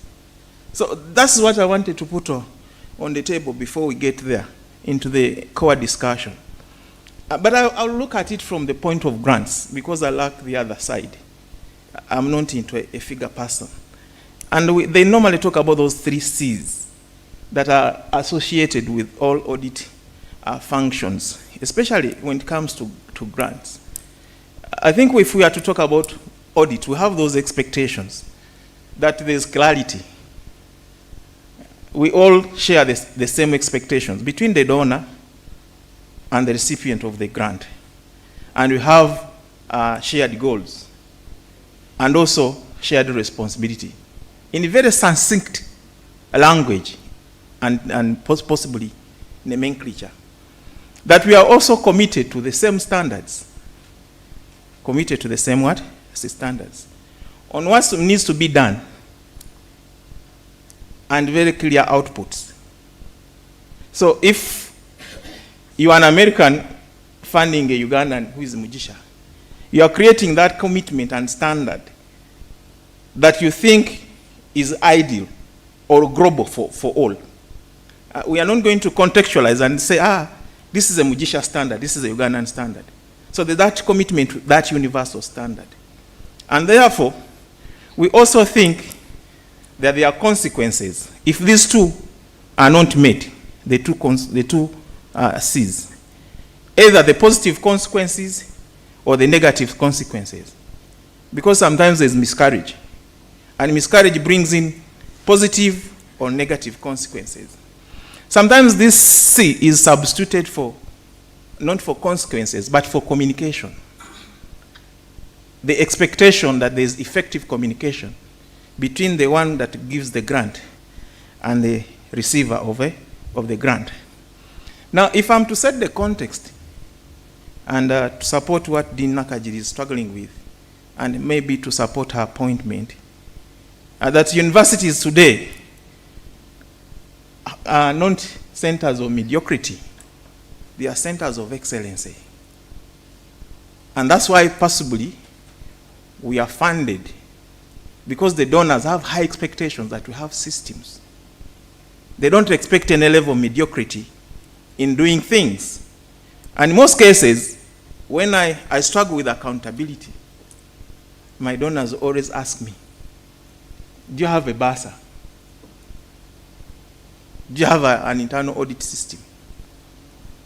They funded me with that expectation that a university is a center of excellence. Not in psychology where I teach or social work, but also in all the entire network and systems and units and domains of the university. And at the moment, universities have attracted a lot of funds because, as the Vice Chancellor has ably said, you cannot just be a teacher, you have to be a researcher, to have at least the clout of being a professor, of being a senior scientist. And therefore, faculties and departments are excelling in these areas. And then the volume of resources is increasing. And the number of employees in the universities doing research are also increasingly, increasingly becoming big. And therefore, universities have become centers of innovation and also centers of trying new things. And because of that, the donors are also stepping up their focus and systems to focus and target university systems. And therefore, the notion of accountability is basically expanding and taking many dimensions. I wouldn't like to define accountability for those one of you, but I'll still get into our component of research. And in research, I think our interest in accountability, in addition to so many other things, is that it's a participatory exercise where the goal setters and the goal makers sit together and put up a participatory process to own a project or to own an outcome. And therefore, there are tasks to complete, and therefore, there are also defined expectations that must be answered as results. That must be answered as results. So that means that in projects, accountability has tasks, has expectations, and we also have results. And as we are doing all this, the donors expect a lot of honesty and ethical conduct. Sometimes what we communicate as results only makes sense to only you, but don't make sense to other people. And as we are communicating them, are you communicating them honestly? There's a situation that I saw. Someone was expected to go to Gulu with some Muzungu was a lumpen. They drove up to Luwero. The Muzungu got tired and asked this researcher, is Luwero very different from Gulu? The researcher, also being a lumpen, he said, relatively the same. He said, then we do here. Then we do here. So they collect the data in Luwero. But unfortunately, the research assistants on the questionnaires, instead of putting Gulu, they were putting Luwero. And the auditors jumped on it. Was this data collected in Gulu or? And you know what happened? This guy collapsed and his pressure went up and then he was hospitalized for a long time. And now he has a stroke. So this is what I'm talking about. There are tasks to do, the expectations, and there must be some answers that you give to the people. But in the context of transparency and in the context of ethics. And to me, that's what accountability is. And that feedback mechanism that I talked about, the communication between the guarantor and the grantee, must be there into that notion. Now, I read around and I said, what can I talk about in this context? Because I thought that it was going to be a question and answer. That's what I was thinking, but not this kind of expectation and not this kind of structured presentation. But let me use my own experience, colleagues, for the first time, and maybe the last time, to become possibly the example, and talk about my experience and what goes around grant management and grant acquisition. In most situations, there are many phases of accountability. And there's the first phase, the second phase, and the last phase. And there's this phase that is the beginning of everything. There are many institutions that cannot apply for even grants anymore. Maybe we'll tell you, there's a perception around grants and grants management. There's a time when I was applying for a grant, and there was an interaction between the donor and myself before even the grant is evaluated. And one of the questions was, since Kyambogo has a lot of where, is the grant money safe? Are the grant assets safe? Or the university is likely to divert the money to address the concerns of where and other things? So there's that initial phase that's not even on the paper, but the general lookout of the applicant and the institution that he serves. And that's why some institutions like Makerere now, they might not win grants not because they are very powerful. They might win grants because of that notion that the environment is very good and the culture there supports this kind of business that we are talking about, grant winning and grant management. So those who manage grants, manage it on behalf of others. It's not their money. I know very, very well, NIH is funded by Bill Gates. There are many grants that come from National Geographic, from Oprah Winfrey. So there are these people who give us grants, the one we call grant givers. So they manage grants on behalf of others. And that's an accountability issue. It's not my money, I've received it from others. And therefore, accountability becomes a core issue in this discussion from the beginning. And accountability is the only way we can create an even and a leveled playing field for all of us as applicants. There's no way we can say that because these projects are, before they are funded, they are also evaluated for accountability, that we are going to give so much to Kyambogo just because it is Kyambogo. It is going to be sent to Kyambogo because it makes accountability sense. And therefore, this answers, and that's why I put the word value systems, this answers the notion of equity. By giving Dean Kasule $1 in excess, you are denying it to this gentleman, Ruben.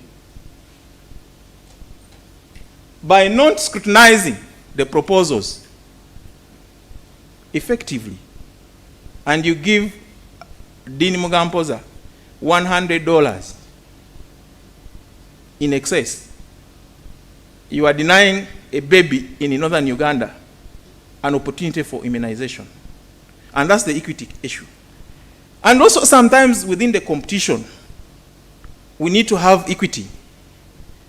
My boss here, the Vice Chancellor, I have a contract that is on his table. The first round, I had applied for 2. I won 1. It came just last night. Now, they gave out all the money they had, but they had the balance. Now they said, hey, but Mugisha had gotten A in both. Why don't we pick him? So they have picked me for the excessive money that they have. Not because they know me as Mugisha, but because of a system that is transparent. So now the next step of distribution, I did not qualify for level 1 in the first phase, but I've qualified for level 2. And that's the issue that I'm talking about, equity. They have to evaluate these projects over and over and over, and then get to know who has a better accountability program than the rest. Now, the achievement of these results and outcomes, when we do projects, they are not for our own sake. They are for the sake of humanity. So if there's miscarriage of accountability, then there's also a problem with us opening up an accountable and equitable society. Now, we need to look at this in terms of our behavior, and also we need to look at it in terms of building an open society.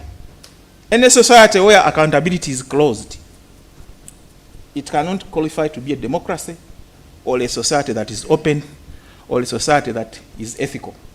So accountability becomes a very important aspect. Now, of late, I don't understand how these guys, how much money they have. You submit a proposal, and then they tell you we are sending it to 2 audit firms before they even give you the money to look into the accounting practices that you are trying to envisage or you are trying to defend in your proposal. I applied to National Research Fund, and they appointed Ernst and Young and another audit firm that I cannot talk about, I don't remember it, to oversee the whole process. So of late it is becoming increasingly difficult to win these grants from the international donors, because accountability is part of the proposal assessment process. So unless they are satisfied that you are going to be accountable, then they cannot risk their money to give it to you. And then this now takes us to one other phase that I've really characterized as delicate. When we submit these grants, and that's where I got a lot of questions when we are running our competitive. There are always these questions: is this the real cost of this research? And possibly that's why they put two audit firms before they even risk their money. Because if they send you $1 million, sending it back is already injustice. You've not used it, you've had it, and it would have been given to somebody. Is it really the true cost of this research? And when we look at the proposals, we look at the activities, and we look at also the costing.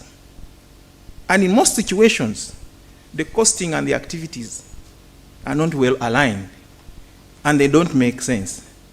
And then when you advise people that possibly this would have been different, I either want to do it. That is normally the question. What do you know about this? There's a friend of mine who has had issues now, and is also before CID. It's been costing this small bottle of water in Mbarara at 5,000.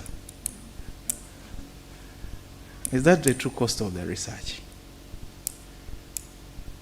And it's been booking rooms in high-end hotels and then puts the participants in low-end. Is that the real cost of research?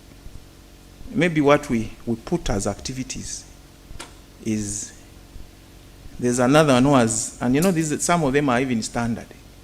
Archiving, is it what? Biologists, you call it what? Blood samples, and then you go to Butavika there with their lab and you say, this is delicate, 300 million. And this Muzungu just gets a call. How much will this cost me? 70 million. Those are the things that we struggle with from time to time. And sometimes we don't win grants because of this. Because once they send out your grant to serious people, they say, that guy is just a crap. Leave him. He's a muyai. You leave him alone. Of late, I've seen that we apply for grants. I don't want to talk about the donor. But before the donor gets these grants in the Scandinavia, the grant applications, he has already finished this. They don't want to waste a lot of time and money. In fact, it is easier to audit them from here than the other side. And then you say, I've never won, yet I write good science. It could be because of this pre-award phase that you are messing up. Now, are these costs aligned well with the work to be done? Ruben, you're a PhD student, you know this. When you want more days of per diem, instead of putting Kampala, you put Chak. But you are not studying urban refugees, you are studying rural refugees. And is this cost true? And then we are also not concerned about issues of mandate. Issues of mandate. My previous chairperson, you are a chemist, isn't it? But you want to study attitudes towards suicide. Is that your mandate? Don't you have your own chemistry to do? Why don't you look at the genetics and the chemical issues surrounding suicidal behavior? Vocational. Why don't you look at food security? Why do you come into my field of perceptions? So donors will not also look at it as serious because they know that you are not working within your what? Your mandate. And Dean Nakajide should be conducting lectures on this. Because when I see the grant applications that we are trying to put across, even under the notion of interdisciplinarity, they cannot answer issues of what? Mandate. Even when we want to be interdisciplinary, we cannot cause a miscarriage in science. If you want to pick a team leader, for example, for a project on suicide and chemical behaviors of our human cells and those stories, am I the right person to lead it? Mugisha, I might have too many publications, but in perceptions, I've been requesting Dean Mugampoza to give me a job the other side. But he says he has no job. Because he says, you know, social science, me, I'm pure science. So he's looking at issues of what? Mandate. And then what is the type of research they're talking about? The type of research is what I've explained. If it's biological, and then you are bringing in history and religious studies, because you have a PhD. At one time I was going to do a study on nutrition. And then they told me the team leader was a professor somewhere, I don't want to mention the university, but he had done religious studies. And he was willing to lead the team. Now, and then these expenses that we talk about, they could be, I use the word vague, but they could be vulgar. The expense, are they predictable? Sometimes a little change in our implementation cost creates a very big discrepancy in terms of what you want to account for.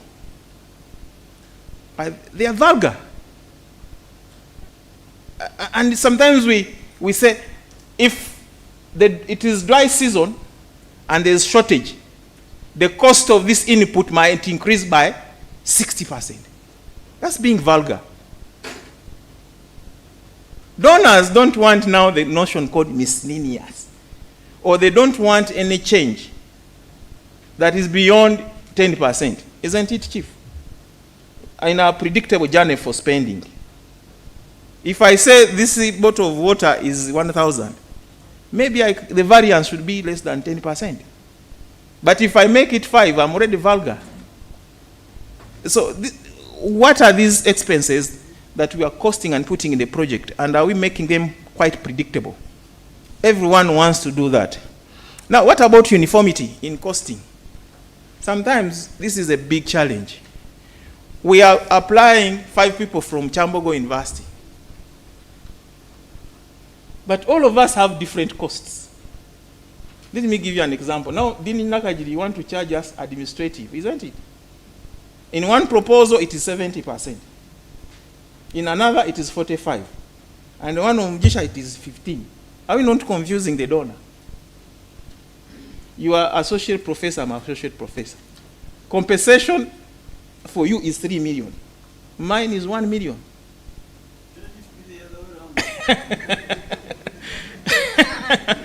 Stationary. The same university, we are costing papers, reams of paper. One ream of, my ream of paper is 50. For you, it is 20. So there's a problem there. And you know the problem we have is competition. Like in Makerere, you find every department and faculty competing for the same money. And when the donors review the costing, they get confused. Are these people from the same university? And that's why I gave the example of salary reimbursement and negotiated what? Reimbursement.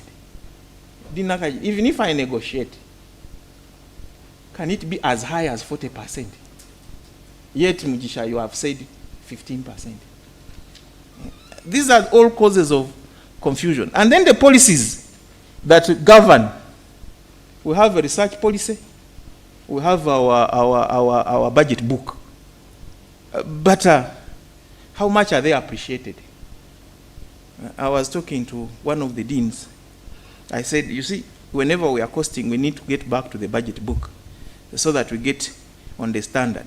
But also me, myself, of late, what I do, when it comes to this issue of per diem, for me not to have audit issues, I give myself the per diem of Kyambogo. The per diem of what? Because there's a written document. When it comes to refund of fuel, I go to him, I say, what is acceptable? And he says, we need to look at the size of the car and the kilometer stated in the budget book. There you don't have a lot of issues. I had a very big audit query, which I didn't tell you about. I drove my own car to go to Arua. And the donor was very unhappy with it. He said, no, for us we pay only public transport. Then I said, but I'm a prof, how can I sit in a bus?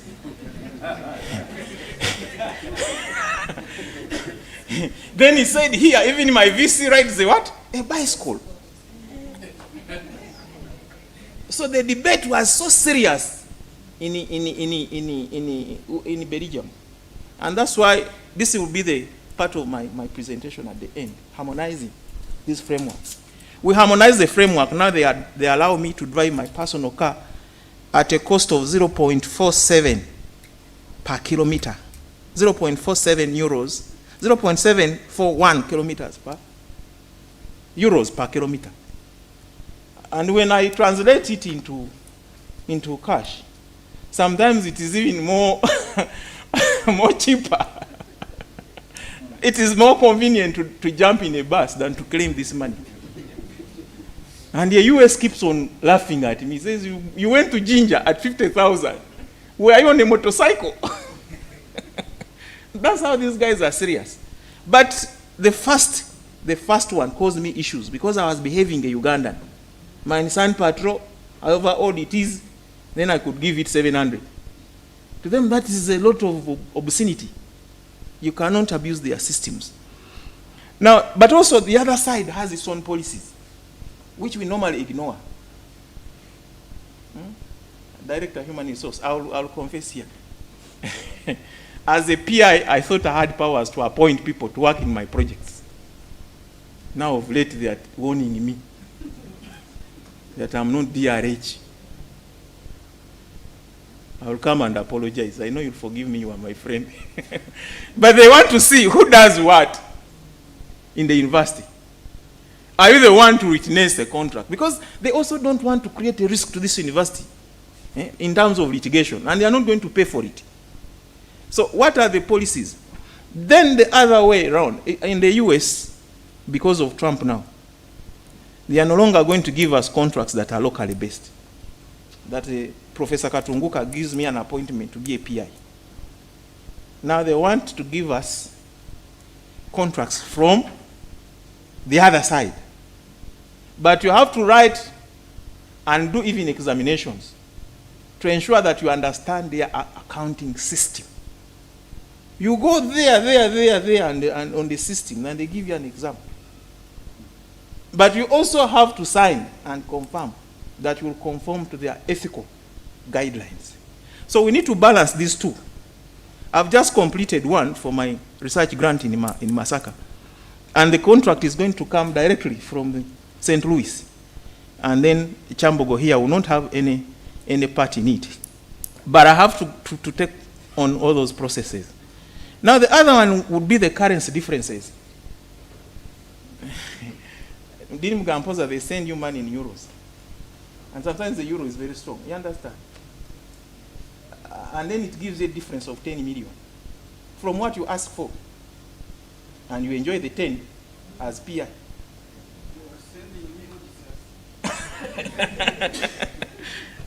So we need to, this conversation is very interesting. What is our take on this in terms of currency rates?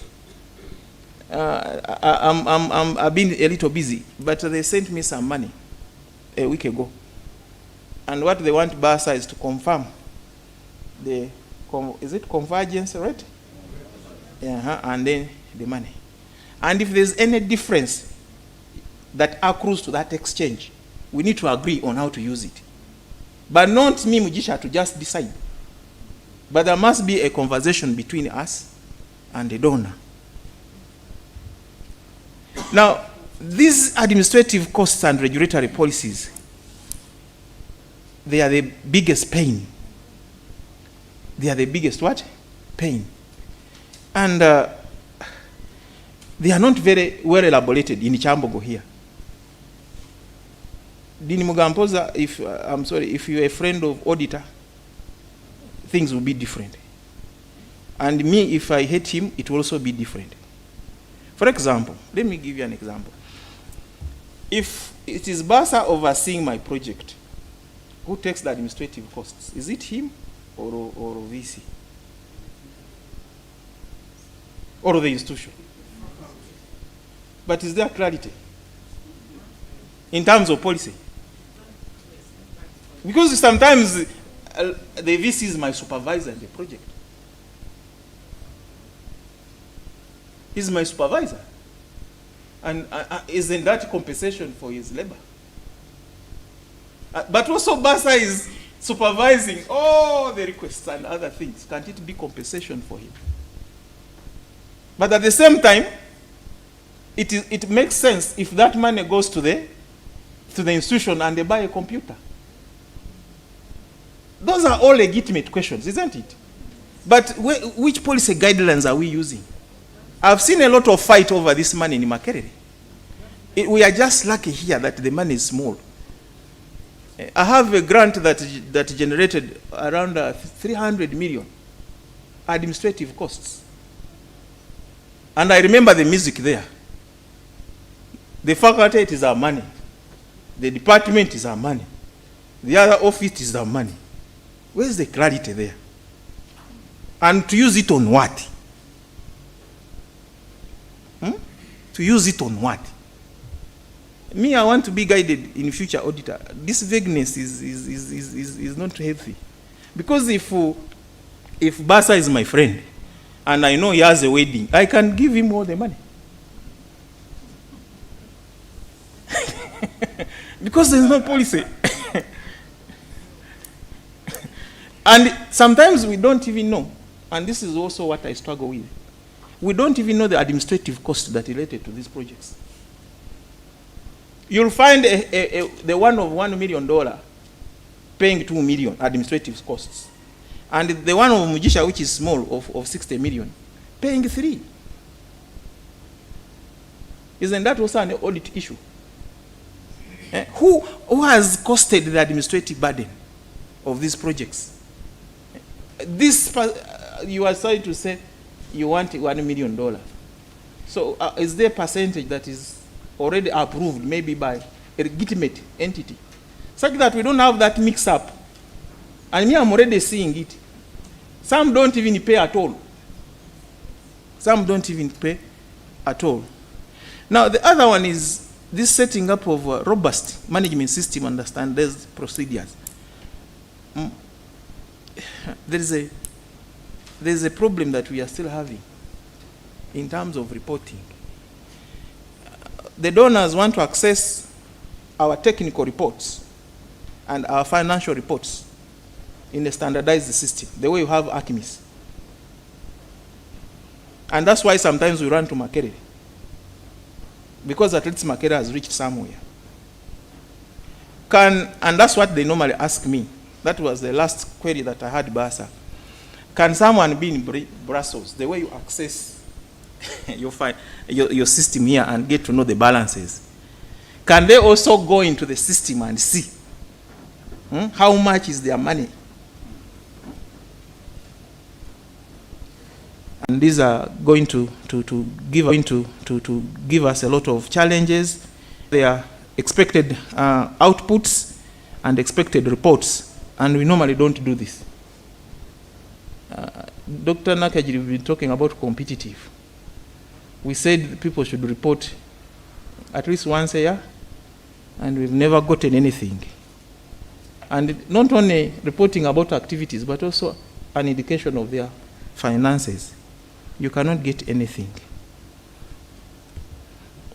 Now, that means that we are having a problem.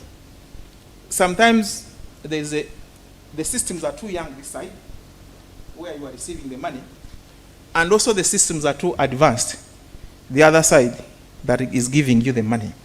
And that takes me now to the concept of co-creation. Of what? Co-creation. I borrowed it from social science.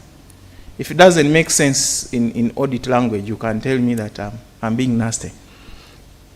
But we are trying to ask, is there an opportunity for co-creation between the two accounting systems? Like, for example, my donors are not happy at all that they cannot see their money from the other side. But we are not at that stage. And this last negotiation is very, very painful. So they are telling me, and I'm telling Basa this, they are telling me that I get forms, which we've designed and approved, that we are now going to capture all this manually, where you put your long signature and endorse. Then I scan and send the other side on a quarterly basis. Because there's no possibility for them to see that month January, Mujisha spent this month. They want to see it on a regular basis. So that there is a possibility of abuse, they can contain it early enough. But I'm sure that we don't have that capacity. Neither is it there in Makerere. So now I've developed forms which I want to bring and submit to you and see whether they make sense. And then you'll be putting a stamp. I'm sure you'll ask me for administrative costs, but that one we shall negotiate, because also the Nakajid is looking at the same money. So that is one way of co-creating. That's one way of what? I know we are at the infancy, but that also means that our financing systems here in Kyambogo should also be developing, such that someone is able to monitor the expenses, even when it's not in Uganda.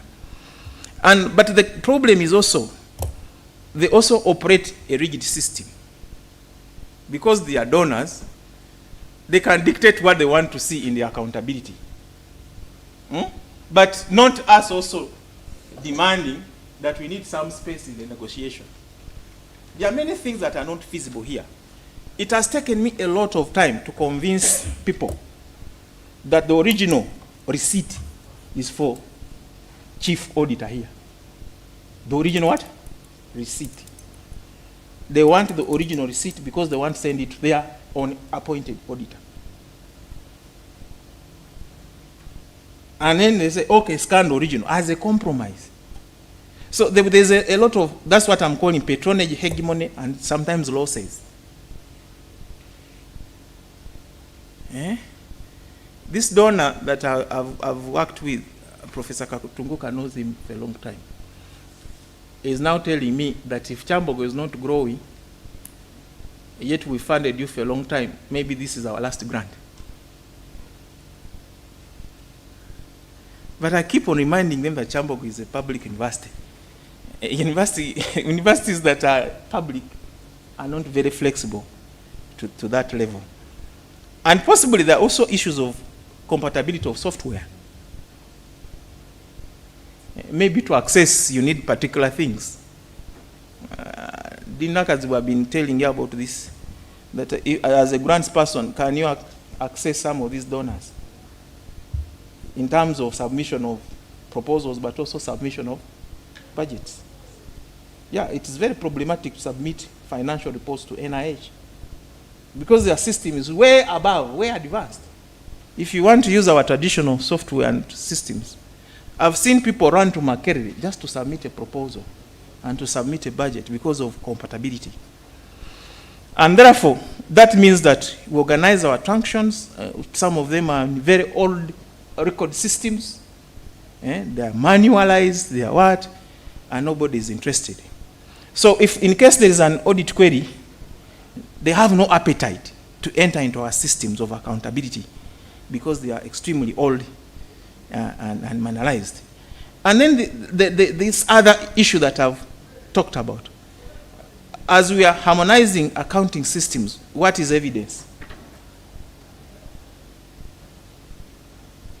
A receipt, an attendance list, or both? Let me give you a simple example. This gentleman sometimes signs for me for per diem. And in our local nomenclature here, per diem, you don't account for it, isn't it? You go and spend. But my donor can't accept that. They say this is Belgian taxpayers' money. Every shilling must be. And if I say I've gone the other side for a meeting, even when I've accounted for it fully, they still want to see the minutes of the meeting and attendance. So sometimes we struggle with the nomenclature. Now, for many of the donors, the Canadian donors, I've been going to the villages there and say people don't have receipts. So we get those local receipt books and we buy at 100 shillings. And we buy water and people put a thumbprint. The new kind of donors I have, that's not admissible anymore. Because it's very difficult to trace such a receipt. And for them, they want to trace. Now they are telling me I have to go to Basa here, develop a local receipt for the university. Basa approves it, puts a stamp, and that's what I have to use. So, Dinimugampoza, you see how difficult. So what is evidence? Per diem is for you, but still accounted for. And then the issues of security. The issues of what? Security. When I send the originals, they will say, the external auditors want to see the what? The original. So want to keep this system secure. But also the other people, when we don't send them the originals, they think that when they are going to be audited, there's going to be a big problem. So how do we have that compromise? What about when they request Basa? And this is what I've been giving as a very strong point. That Kyambogo has money for thousands of donors. So if Basa gives you access to the system to see how much I'm spending, what about the money that does not relate to you?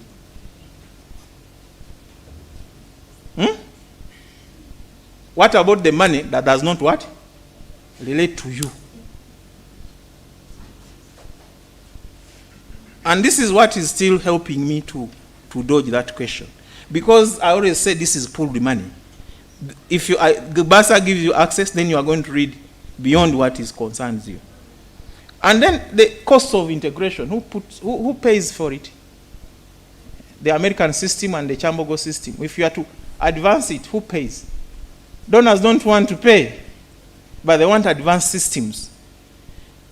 Then loss of data during migration.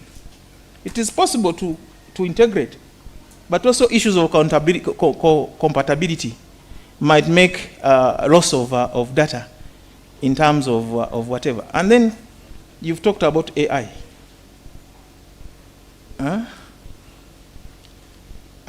Much of, you've said 300 will be lost.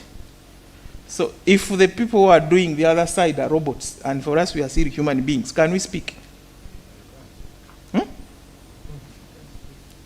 We can't speak. So a lot the other side is getting too much into AI, and for us here we are still a cake. As you are trying to warn me about time, I want to thank you so much, colleagues, for listening to me. But I want to summarize and just say that there are many, many things where we need to become the John the Baptist if you are Christians, and lead if you are to be grant receivers and grant managers. Issues of documentation are very critical. You cannot find a trace. My brother there, the auditor, tells me sometimes someone says I have a project, but it's verbal. You cannot trace a document relating to that grant. And we are supposed to document everything. And then these applications must be clear and succinct. Clear and what? Succinct. Some of these grants are only 10 pages, but they are earning you $1 million. That means that the grant is clear and succinct. And you have a grant of 100 pages, and it is giving you 10,000.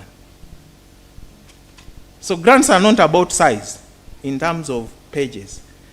And then what about those funding decisions? Are they clear and implementable? to both of you. Sometimes we accept money for what we can't do. Let me give you a simple example. A friend of mine is called Phil Puad, wanted to bring here some drugs for epilepsy. And I was excited. I went to the DHO, and he also got excited. We promised communities we are going to give them modern drugs for epilepsy. Then I contacted the ministry. The ministry told me I'll be arrested. Nobody can import drugs for study in Uganda. Except the ministry. Except what? So do we have clear and implementable decisions that relate to our project? Are the disbursements clear and well managed? They send 100,000 euros. But have you managed it for you to qualify? I've seen many of my friends, after getting the first disbursement, they don't get anything anymore. It's the beginning and what? And the end.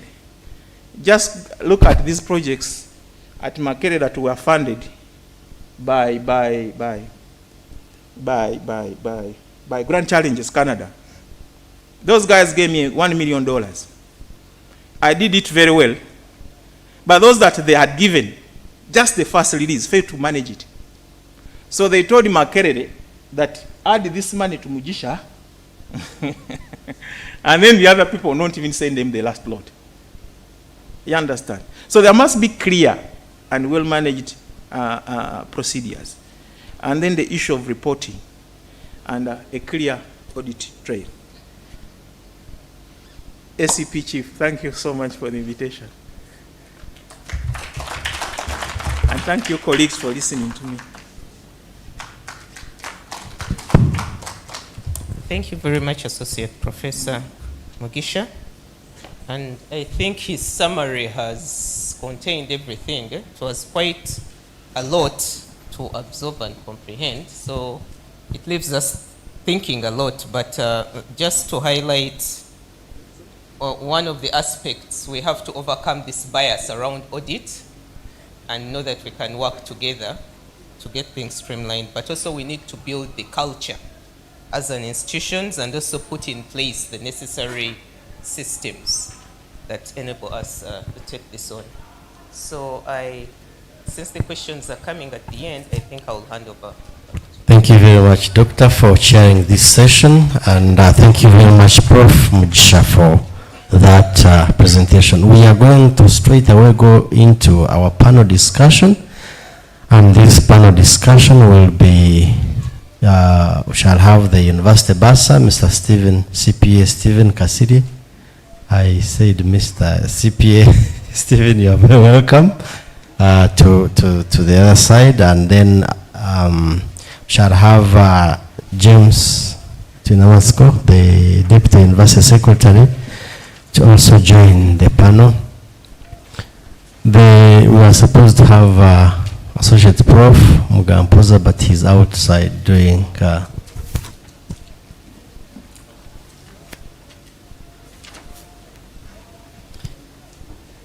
and so we're supposed to have Professor Mugampoza. When he comes, he will also present. We are going to, the panel discussion is about culture of accountability and risk management across the university. So CPA Stephen Kasiri is the University Bursar, and Tunasco is the Deputy Secretary, that is the Principal Accounting Officer. Prof. Mugampoza, you are very welcome to join the panel as we discuss fostering a culture of accountability and risk management across the university. We are going to start right away, and we'll begin with you, CPA Kasiri, the Bursar. Thank you so much, Mr. MC. Our colleague, the internal auditors, thank you for this occasion. I think we have been waiting for this for quite some time. And colleagues, we have already digested a lot. Thank you, Dean Mugisha, and thank you, Dean Rukundo, for giving us such an insight. I just want to share with you on this topic from where I sit, the experience that I see many of us going through, especially when it comes to accountability. Colleagues, all of us know that government monies, be it government or donor or local revenue, you are supposed to account for it. It is a responsibility by the Public Finance Management Act for us to account for any penny that we access as public servants. But I want to tell you, colleagues, that my experience shows that this is a very difficult issue, and the mindset that we develop as a country determines the accountability trends that we see happening. I've liked the experience Dean Mugisha has shared of the Berigians. The Berigians, for them, they believe that there is no money that you can live with without accounting for it. And this is not the norm in this country. And for me, on this topic, I want to specifically talk about the ethical issues in accountability. Because I have seen many people from my work experience suffering from ethical issues. I want to tell you that in one workplace where I worked, I had a colleague. We used to disburse money, just like I do in this university, especially some of you who do big projects. Sometimes I feel ashamed to say, how do I append my signature to someone accessing 200 million shillings on his personal account? And then you find that this person has a responsibility to account for that money from the first shilling to the last shilling. And a lot of ethical issues come about, especially some of you who undertake programs in the field where you go and undertake things like workshops, you meet participants and all this. And then you are supposed to provide accountability in terms of signatures. And this is where the ethical issues come from. I had a colleague I worked with. He could bring accountabilities which are forged and forged by his family. He could assemble his children and his wife and family members and start telling them to provide signatures. I can assure you, you are developing a generation of thieves. And it is all because of ethics. Because when you undertake an activity and you are not able to account for every shilling, you are tempted to do this. I'll give you another example.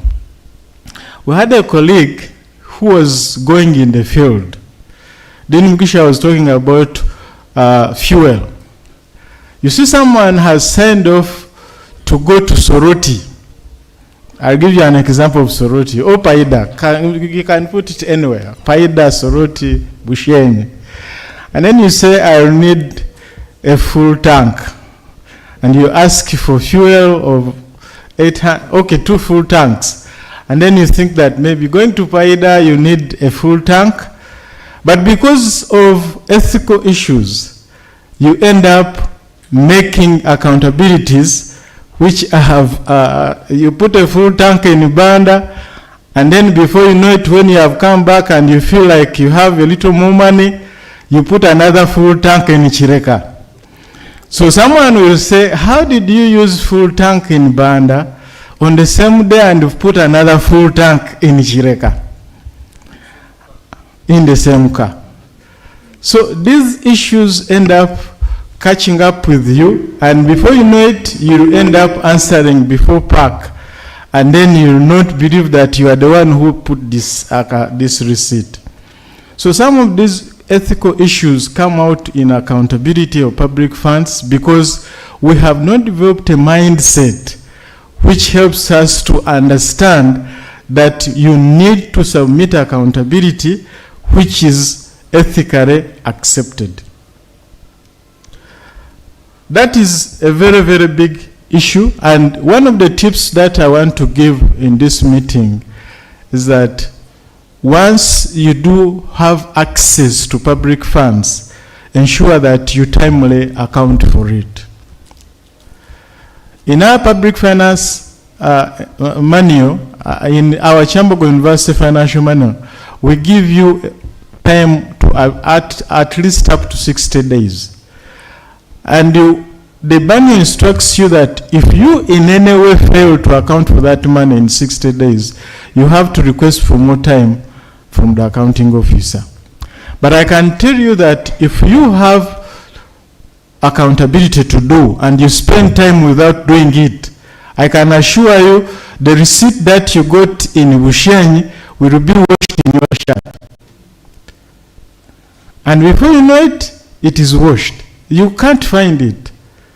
Then you end up messing up, going to Banda, going to Chireka to obtain receipts, which are forged.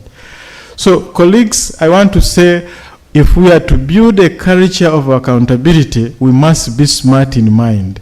Our mindset and ethical values will determine the way we undertake accountability. Because what the auditors are instructed to do by institutions is that it is like we set our own exam and then and we answer it. And then the auditors are coming to say, but you said this is what you are supposed to do. These are your policies. You are not following them. And this means that you are exposing yourself to a lot of risks and you are exposing the institution to a lot of risks. So the auditors are meant to put us back on track and say, guys, this is what you said you wanted to do. And for us, we think that you are not going in the right direction. Please come back online. That's all internal auditors are doing. Compliance. Because it is us as an institution who make the policies and we are supposed to follow those policies. The controls that we must follow, we are the ones who set them. And then at the end of the day, we circumvent the controls, and at the end of the day, the auditors raise a red flag. Internal auditors are actually, like Dean Mugisha was saying, are supposed to be our friends. Leave alone the green pen, the external auditors, because for them they report to Parliament, and Parliament is an external body. But the internal auditors are supposed to just direct us and say, this is for your policy, this is what you think, we think your risk is getting exposed to. So I want us to change a mindset to tell internal auditors to make them our friends, because they are supposed to be guiding us to get back on track. Chair and members, I want to stop there, but my point is that ethical issues, if you delay and you don't make accountability in time, you'll be caught up with ethical issues. I submit, Chair.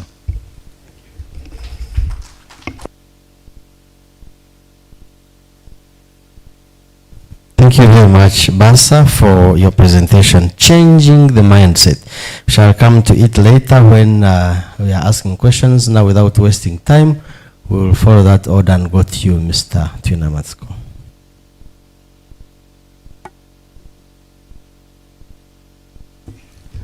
Thank you so much, Chair. I'm also delighted to make some contribution to this gathering. My contribution on grants management may be scanty because I've not done much in the management of these grants, but the experience I have is to do with international grants that are managed through government, through the ministries, and mainly to do with local economic development. Perhaps I may need to also pose a question, because these other grants, they are really negotiated by government, and they are implemented within the policy framework of the country. If we talk of the per diem that Professor Mugisha is talking about, if it is a grant from World Bank will know that the Ugandan laws indicate that this is not accounted for, and that is it. So when it comes to research grants, I'm just wondering why they cannot be negotiated in that direction, because that's my experience with other local economic development grants. Chair, something to do with accountability. What I will have to say is that accountability actually is all encompassing and starts with the entire process of how we develop our budgets, how we do planning. It is not necessary to do with how you request for funds and then you account for them. Because the first question is, if you are actually planning and you as a vote controller has been allocated an IPF, how do you come up with a work plan? Do you actually involve the staff in your department to actually prioritize the activities you are going to plan for? Because this is evident that in most cases this is not done. Because you have experienced cases where the financial is ending, you find somebody has a lot of money, but the money cannot be spent simply because they were allocated to activities which are actually not implementable. We have just talked about negotiating things that are not implementable, but you quickly just sign for the sake. So accountability, in my opinion, it encompasses the whole process from the time we were planning up to execution. So this transparency will help you actually to plan for applicable activities which can actually be implemented to make use of these funds. Then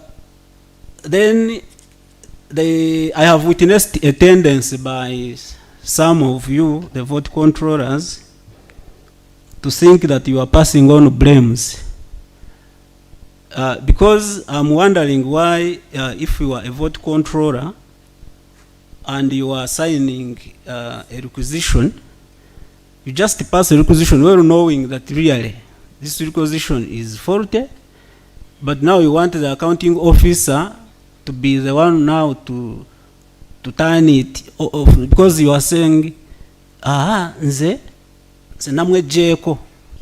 One dean told me that one time when I asked why they could pass a requisition when actually it was not proper. He was saying, munai, nowadays mwejako, the staff was on my neck, and I decided to push it to you so that you make a decision.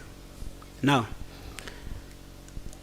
remember, the VC has already told us that when they decentralized these budgets, it was a matter of extending the risk, to extend the risk down to the user, to the vote controller, so that you are also accountable.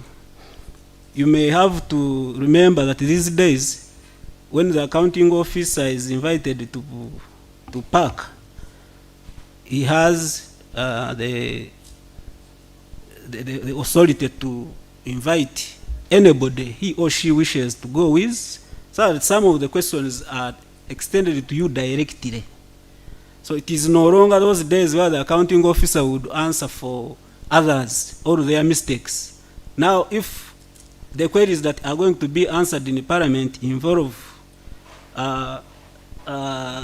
Professor Mugampoza here, I have to go with him alongside. He will answer for himself, because government also knows that the accounting officers can actually be misled. So let's run away from this practice. You shouldn't give too much work to the accounting officer when actually you are supposed to actually do all these risks, attempt to mitigate them before they come to the desk of the accounting officers. Because these risks, as the audit has told us, wherever they are identified at the level where they are located, you have the duty to begin the mitigation there and then. So at the meantime, let me stop there, but I want to thank audit. I was telling Chief that he is putting now audit at a desirable level. for a corporate organization like Kyambogo University. Some of us who have worked in different places, in some areas, an auditor is like a king. You even find an accounting officer kneeling for the auditor. But sir, find an auditor writing a report on the accounting officer, a whole report against the accounting officer. So there is no that kind of professionalism. But I like the Internal Audit Department of Kyambogo University. Keep it up with your role of advising, but not witch hunting and looking for mistakes. Thank you so much. Thank you very much, Twinamasco, for that presentation. We shall straight away go to you, Professor Mugampoza. You have 180 seconds. Translates to how many minutes? 3. But I would like to use less than that. Let me start with a humble acknowledgement to the Vice Chancellor for really authorizing and supporting this kind of forums, because it's not very common that we come together to share experiences. We don't take that for granted. They will appreciate audit. 2000, so I'm nearly 25 years in Kyambogo, former Polytechnic, part-time. The university found me in the Polytechnic 2003, recruited me 2006. And I've never seen audit. This is the first time I'm seeing a workshop organized by audit on such a very important topic. Thank you so much. Secondly, like all my colleagues who have come earlier, it's actually Professor Bua here.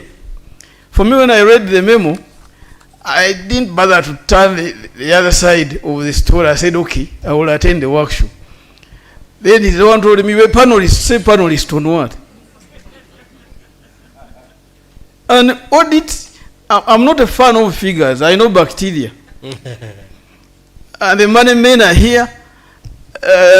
Secondly, it's my biggest weakness as a researcher, auditing and reporting. So I thought, are you putting me here because of the weakness to expose myself? Or but the chief here assured me that no, it's not a job interview. It's not an examination. It's just experience sharing. And when I was reading about the topic, I realized really that auditing, accountability, and risk management are so important in advancing our mission and vision, which we all know. I also came to realize that it is bigger than just finance. Because we all know that accountability, it's about the money you took. What did you use it for? It's very easy to use the money. When the VC approves some money for me, in one day I can finish it. But the next trouble is when they demand for accountability. I used to have access to competitive grants, I've accounted, and I'm now slowing down to come for more, because I think the demands are becoming increasing every day. There are some recoveries that are going on. Some of my staff came to me and said, why did I get a little salary? You were the one who clicks initially. So first go to the US. And they never come back to give me feedback. But I think they are given the shock that competitive such grants. So me as an academician, I read about this topic and realized that it's broad. Even we have what we call academic accountability. It's not only deans and heads of departments that are responsible. Even an individual lecturer should be able to account for their teaching. A professor in Kyambogo is roughly paid around 10 million, 9.8, 10 million. And if you say we work 8 hours a day for 5 days a week for 4 weeks, that translates to around 60,000 to be paid for the salary we get per hour we work. How many of us really have that calculation and say, am I the one cheating? The institution, it is the institution cheating me. I think it was 2 weeks ago when I had gone to pick kids from school, and the US called me and said, come to office now. Say, do you mean now or you mean about 1 hour from now? Say, now. Not near the office, sir. Where are you? Who gave you the permission to be off your duty? Did you get authority from the VC to be off your duty station today? I said, sir, but before I answer that, I also leave around 9 p.m. every day. I should also get authority to work beyond 5. I said, yes! So I had to apologize, kneel down and say, but I'm not the worst. There are people who have been reported here who never come to the job station for a whole month. Now me who is just off the duty for 1 hour, I can be exonerated. So okay, I've forgiven you. Thank you so much, sir. So academic accountability, the teaching that we do, the assessment. I'm not reporting people, but I've been told we have, maybe in the past, let me use the past tense, so that you don't follow the cases. Management is here. A person for the last 6 years sets the same examination. You just change the dates. Here, residents of the highest order. So students can master this one and say, when you compare past period of 3 years ago, number one is number one up to the last one. No change at all. So is this really the fault of the dean? Maybe supervision. We should supervise and that's accountability somehow. Issues of, for example, grade manipulation. One student was man-holding one of our staff. I was not a dean, so I can't account. I'm not accountable for that one. Because the staff member had given a grade of 69%. And students, can't you find one mark? You give me these borderline marks here. This 69 here, couldn't you make it 70? And he almost went into a fight that I nearly saw when we were going to bury our colleague in Lira there, where 2 staff were fighting on the bus for the seat. We had to separate them.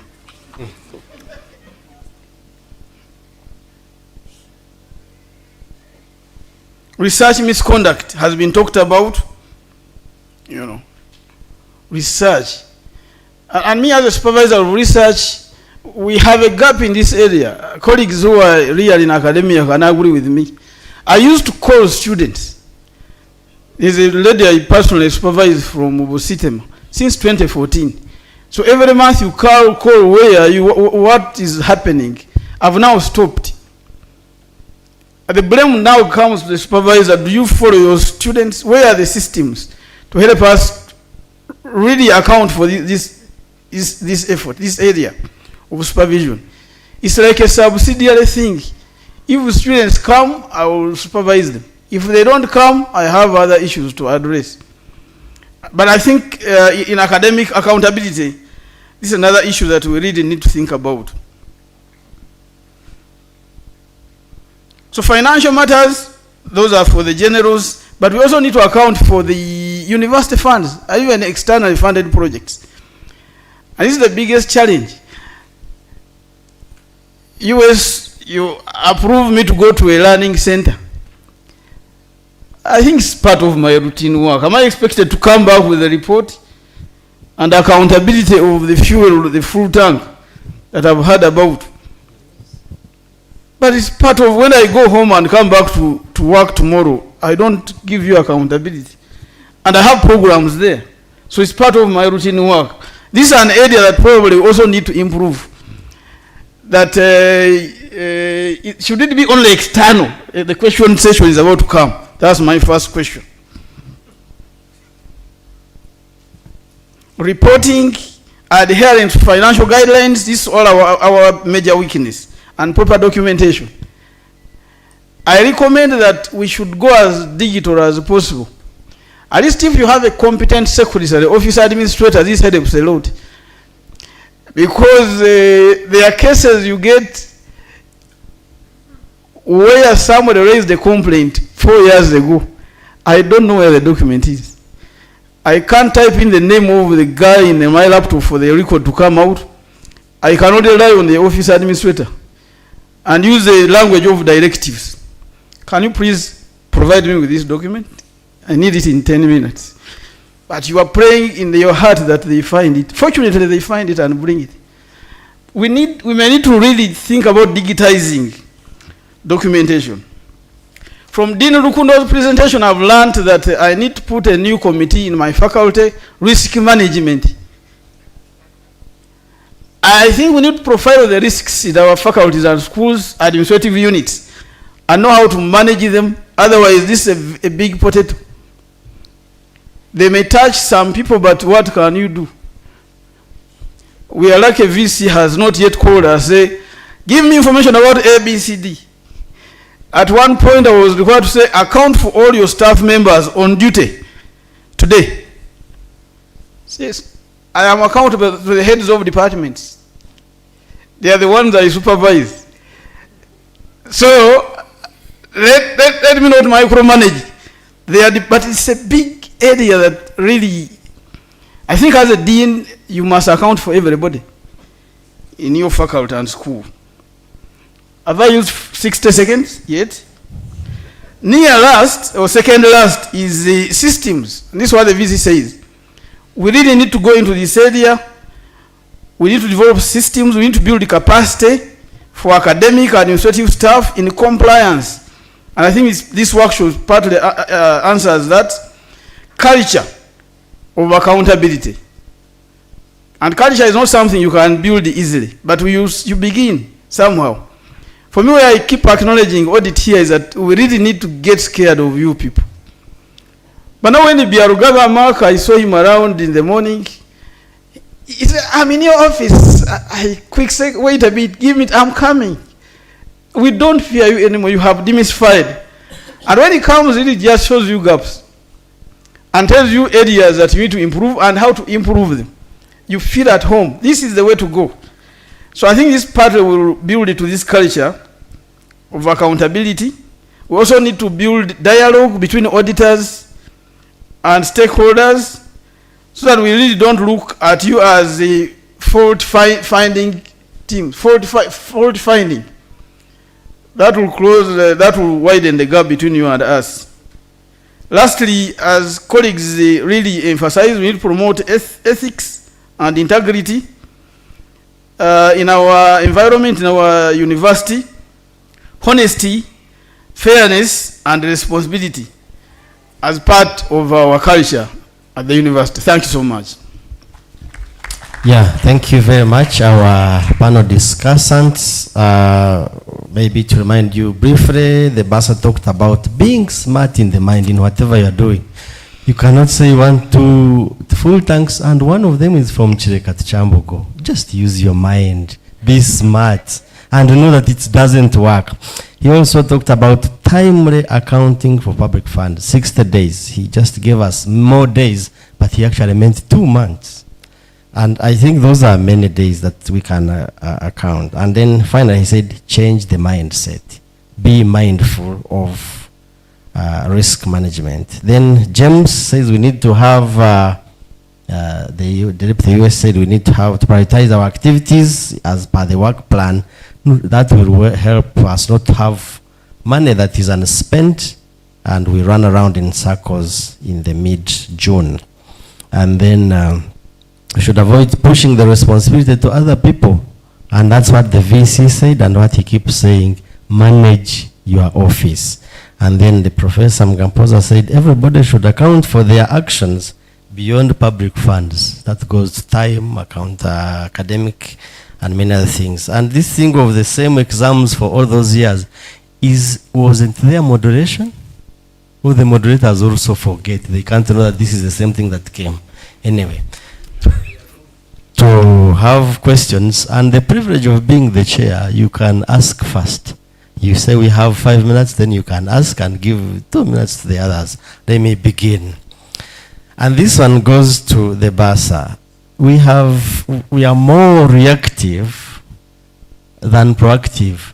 You will be there and they will tell you, by the way, the auditors are auditing. It is to be done. And it months or more ago. How can be proactive? Is there a system that we can put in place to make sure that people know? I used to work somewhere, and they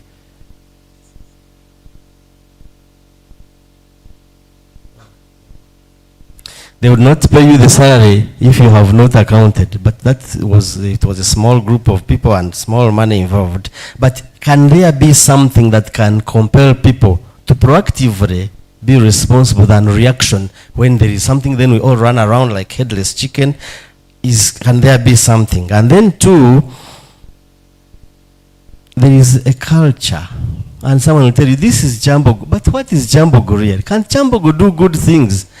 I will give an example. In the office, the building where I sit, the security people put light on every evening. And no one puts it off except me. And there are 2 entrances. So I do it every morning. And the day I don't work, that light will be on. And the day I go for leave for a whole month, we shall have light on for Saturdays that I will be away. But we are so many in the building. And I ask myself, don't people see that sunlight is enough? It shouldn't compete with electricity? And people say, you also, but me also. And many other things. Water will flow near you and no one will care. And a lot will happen. There's a lot of wastage. What can we do? And that will go to any of you. Can we have a stick or carrot approach to handle? And then finally, what are some common barriers to accountability? And how can they be overcome? That is for you, the Deputy US. We shall have a few questions, less than 3, so that we finish. Anyone? And if you don't ask, then that means we stop here. But if there is any burning question, we'll take it up. And if not, hold your peace. Over to you, our panel discussants, for the questions that I raised.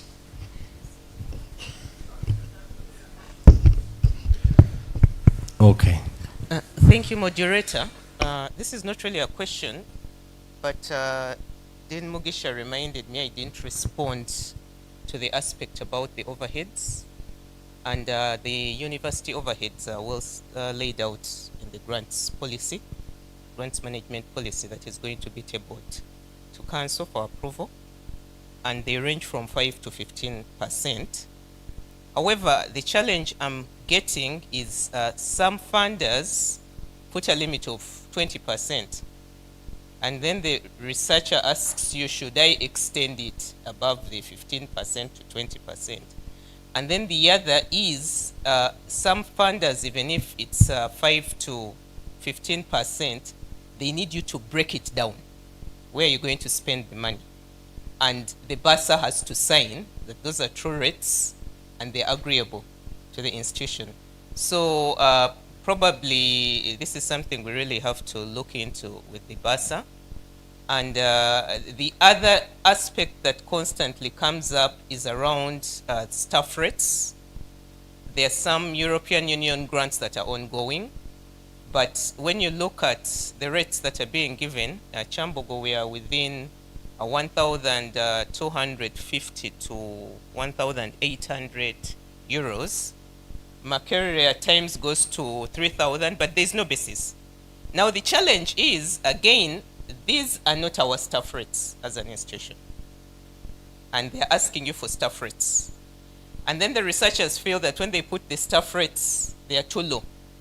Because your fellow researcher from Belgium is putting 6,000 euros. So bursar, we really need to think through, but also come to the point where we inform the researchers on what their agreeable rates are. Because again, when they come to audit, those often raise audit queries. Thank you. Thank you, Dean Nakajiri. I thought okay, you are the final one, Dean Engineering. Yes, thank you very much. I think there are a few areas that I thought will require some elaboration. Recently, the Auditor General's team went to my office And some of the documents they were asking, they were a bit tricky to produce them because either they're not there or it's not what we normally do. We have labs, we have technical areas that require us from time to time to consider for risk management. Things are getting lost in the lab, anything can happen to the machines, equipment, tools that we have. And they asked me for a strategy that I'm using just in case these things get lost. I think when I came to the office, it was like God telling me to do it, and I insured the machines in some labs, and they asked me for the evidence. Yes, indeed, that time around I did it. It was not for so much money, but it was just general insurance for all the, I mean, a number of the equipment in the lab. Could it be a possibility that even in our budgets, maybe we consider this, especially those who have labs, so that next time the Auditor General comes, we can give such documents. Then the next one is on retooling. I saw the word retooling from Dr. Rukundo's presentation. I was wondering whether this retooling only applies to other units apart from engineering. Because every year we are putting things, we need computers. I have from time to time begged this university for the seats that we have in Faculty of Engineering, especially in mechanical. These are some of the chairs we were using when we were students in 2003, 4, 5. They are still there. ADBF came, we did not get some of them. Now I want to replace those tables so that they can be smart. But I've never gotten that money. Even the computers, until recently we said, okay, let us now make requests and use the materials, educational materials, because I even know it is wrong. But in any case, I've never benefited from the retooling. So I know the bursar will say, no, it doesn't work, but my secretary doesn't have, the working computer. Even the testimonials, we are using our laptops to try to print. So this retooling, I am begging that the engineering also should benefit.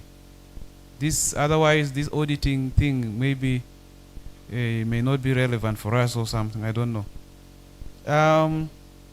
Another thing is on personal accountability system. I think this university, we are too much relaxed. You cannot know when I've come to the university, when I'm leaving. It's none of any manager's business. You just keep saying, let us be personal responsible. There's no any system that, well, there are some cameras, but no one knows who is working to sign where. Even if you bring that the system of signing, people will throw it away. Nothing is done. And the university is losing a lot. There are some heads of departments, as they're handing over, there are so many things they will list which are missing. The auditor, the audit office, I don't know what you do about them. This head of department will say, I did not see this thing. The next one will also keep saying the same thing, but they are talking about a laptop that was with someone, and this person is gone away. Was within the university and then now is going away. Then they clear such a person. So it's like you take the university property at will. That personal accountability system, the auditors, the internal audit office should try to help us so that, because some of us we feel guilty, we reported, nothing is done. Of course, those of us who report, there's a particular way they look at us, makes it seem like we are the suspects ourselves, but maybe you first investigate. And then lastly, Dr. Ann, I think you are doing a great job. You are bringing for us money in the university.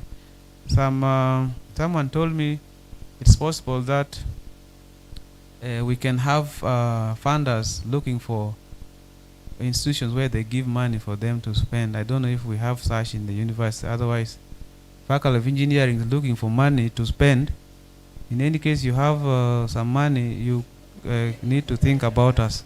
Thank you very much.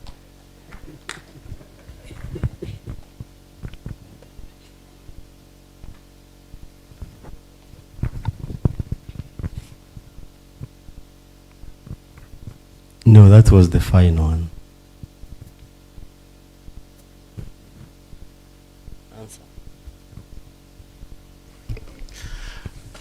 Thank you so much. I had thought in my mind that there would be questions at the end for Dr. Rukundo, the Dean, and Dr. Mugisha, so that we combine and discuss.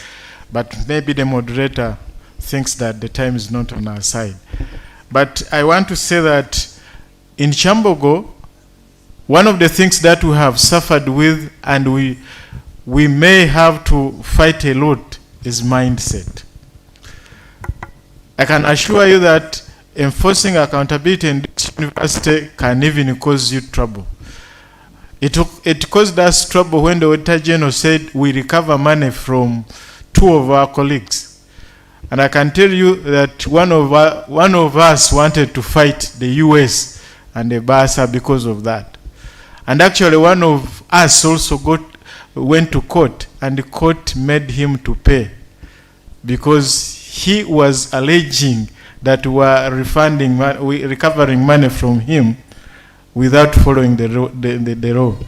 And I can assure you that once we enforce accountability in this university, we shall create sanity.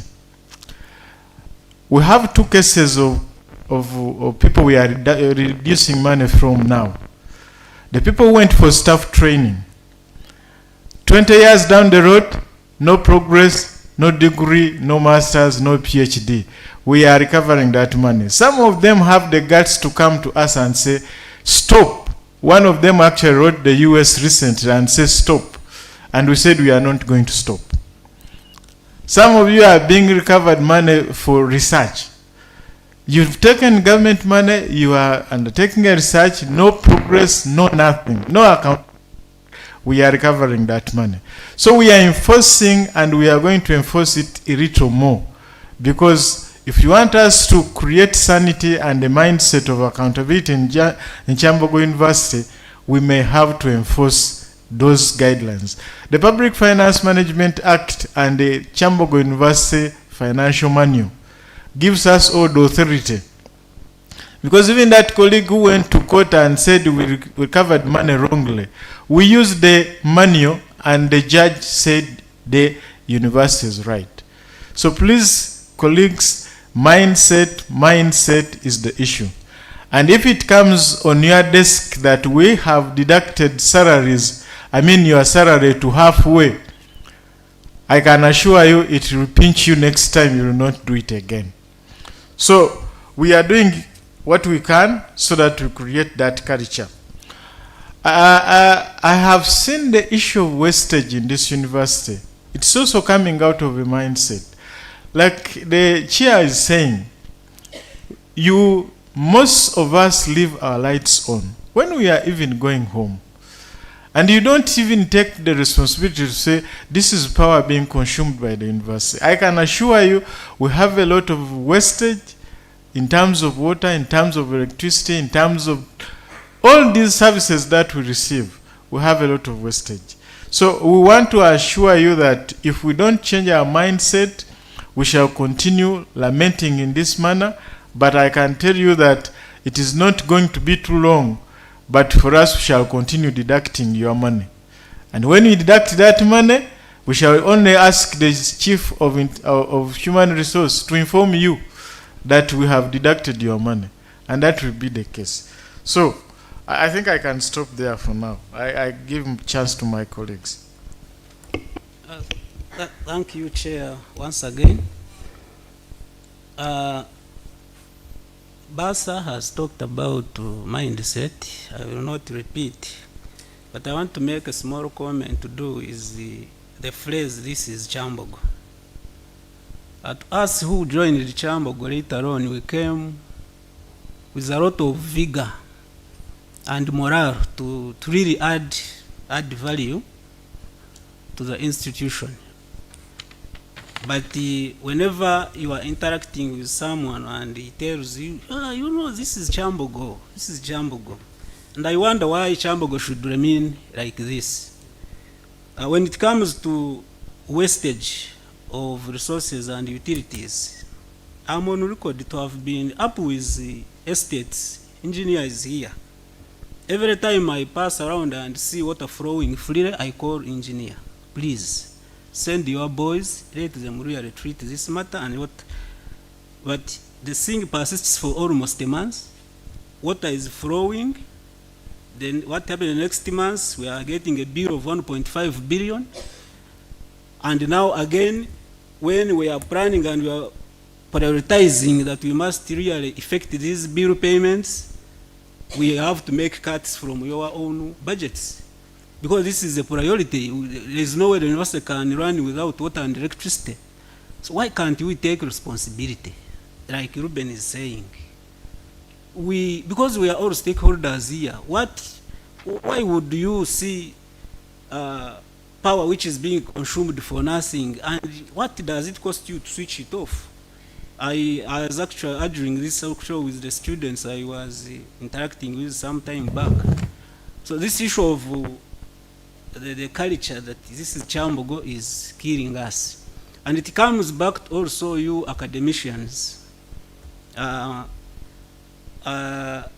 other time I was with my VC at the Commonwealth Association, and we are discussing, we are comparing how you academicians here conduct your issues and how these international universities, where we the Commonwealth scholars studied from, are doing their work. In a record 12 months, you get your master's degree and it is very well supervised, and you come out when actually you are sure that I have learned. Here, it looks like if a professor, I'm sorry, with due respect, the professor to supervise a student for 7 years in order to get an output, some professors take that to be an achievement. I've been in appointments board, somebody comes and says, you know, this is a rare discipline. We cannot have people. But in the same department which that person heads, he has students who have been there for 7, 8 years. They are doing their degree programs, their PhD programs. They are doing what they are supposed to do, but the supervisors are not doing their work. I thought if you are heading a department where there is, which is so-called rare discipline, then your achievements and what you should be remembered for is to ensure that you actually get out people. Let people be supervised, be encouraged to complete and get out. Then it ceases to be a rare discipline. How can you come every year keep saying this is a rare discipline, but you are not giving solutions, and yet you are the specialist. Now, do you want to remain the only specialist in the country? Now, will you have actually contributed to this country? You have the knowledge and you want to die with your knowledge? That is for your take. Thank you so much. So much, US and Basa. I'll be very brief. Sensitization and this mindset as well. Kyogereko. The case, I had a very tough support staff. Very tough to everybody. Sometimes this person does not even know the dean. So the one time she was so tough on a student, not knowing that the student is recording her toughness.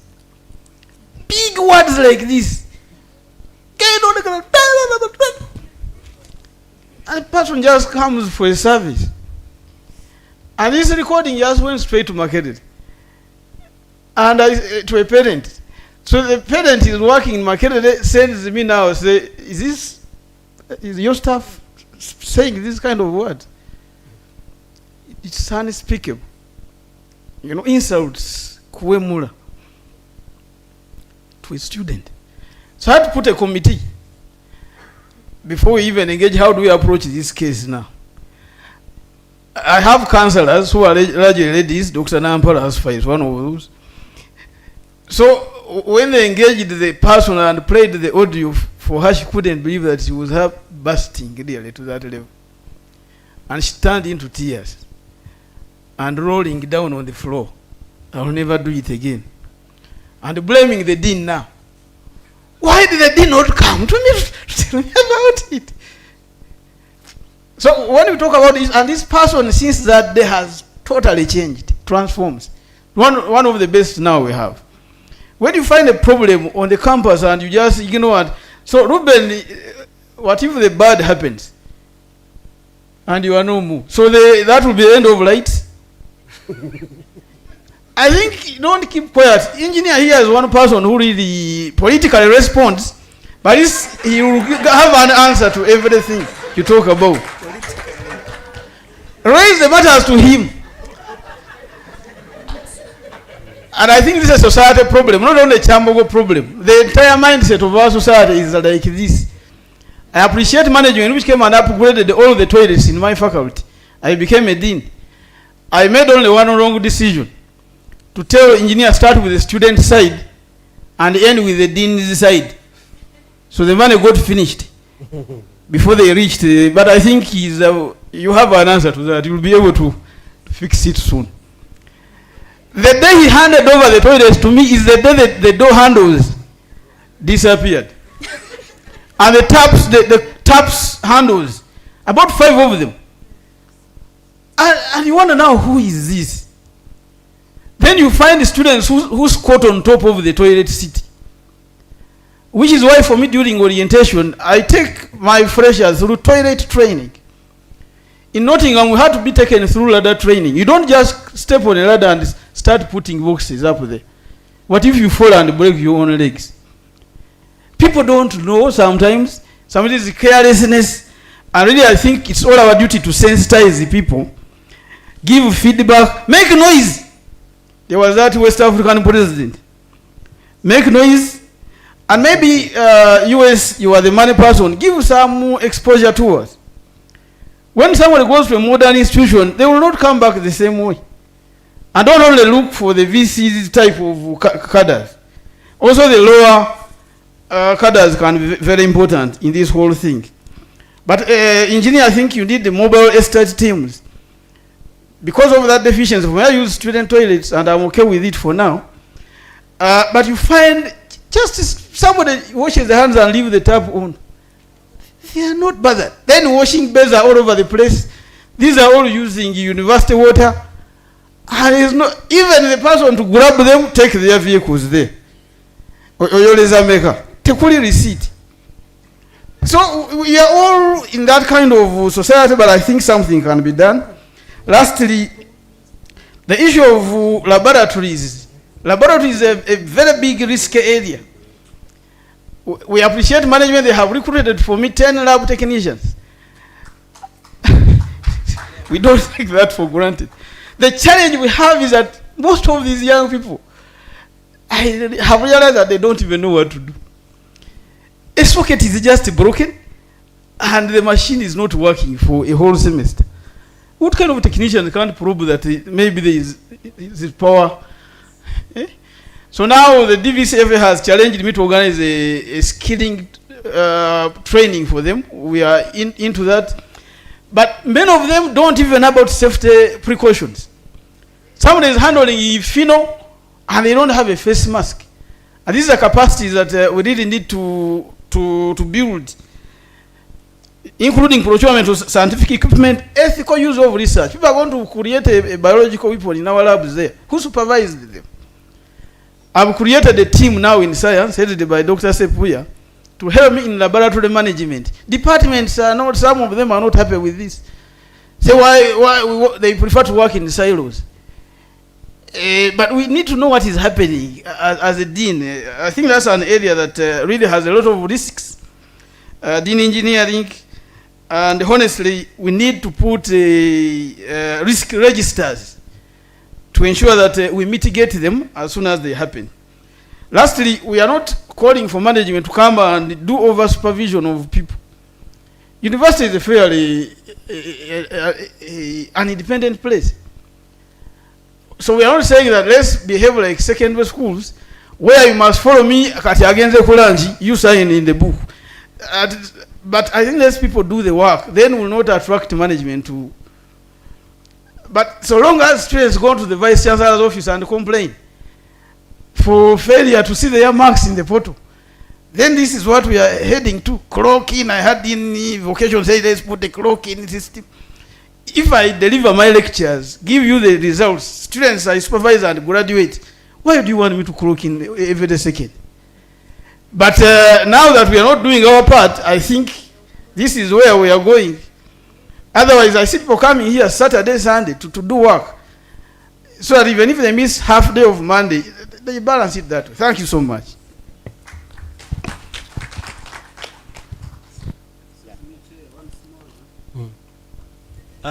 Dean Faculty of Engineering raised the serious matter, Chief Internal Auditor. The issue of clearing staff when they are handing over and yet they are missing items. This is a serious matter, and I implore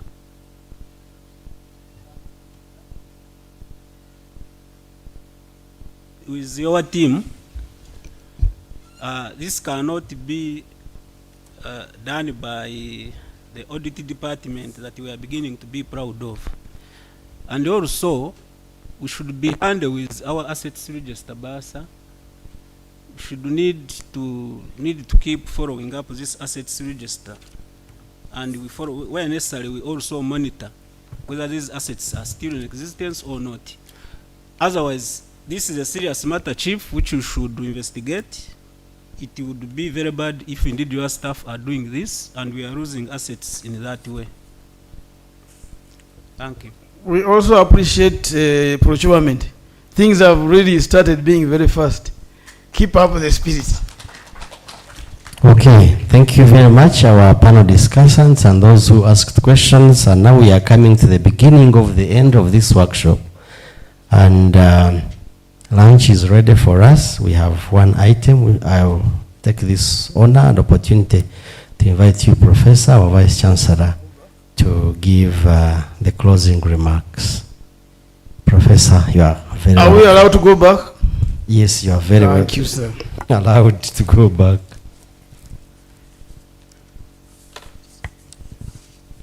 Thank you very much, Robin.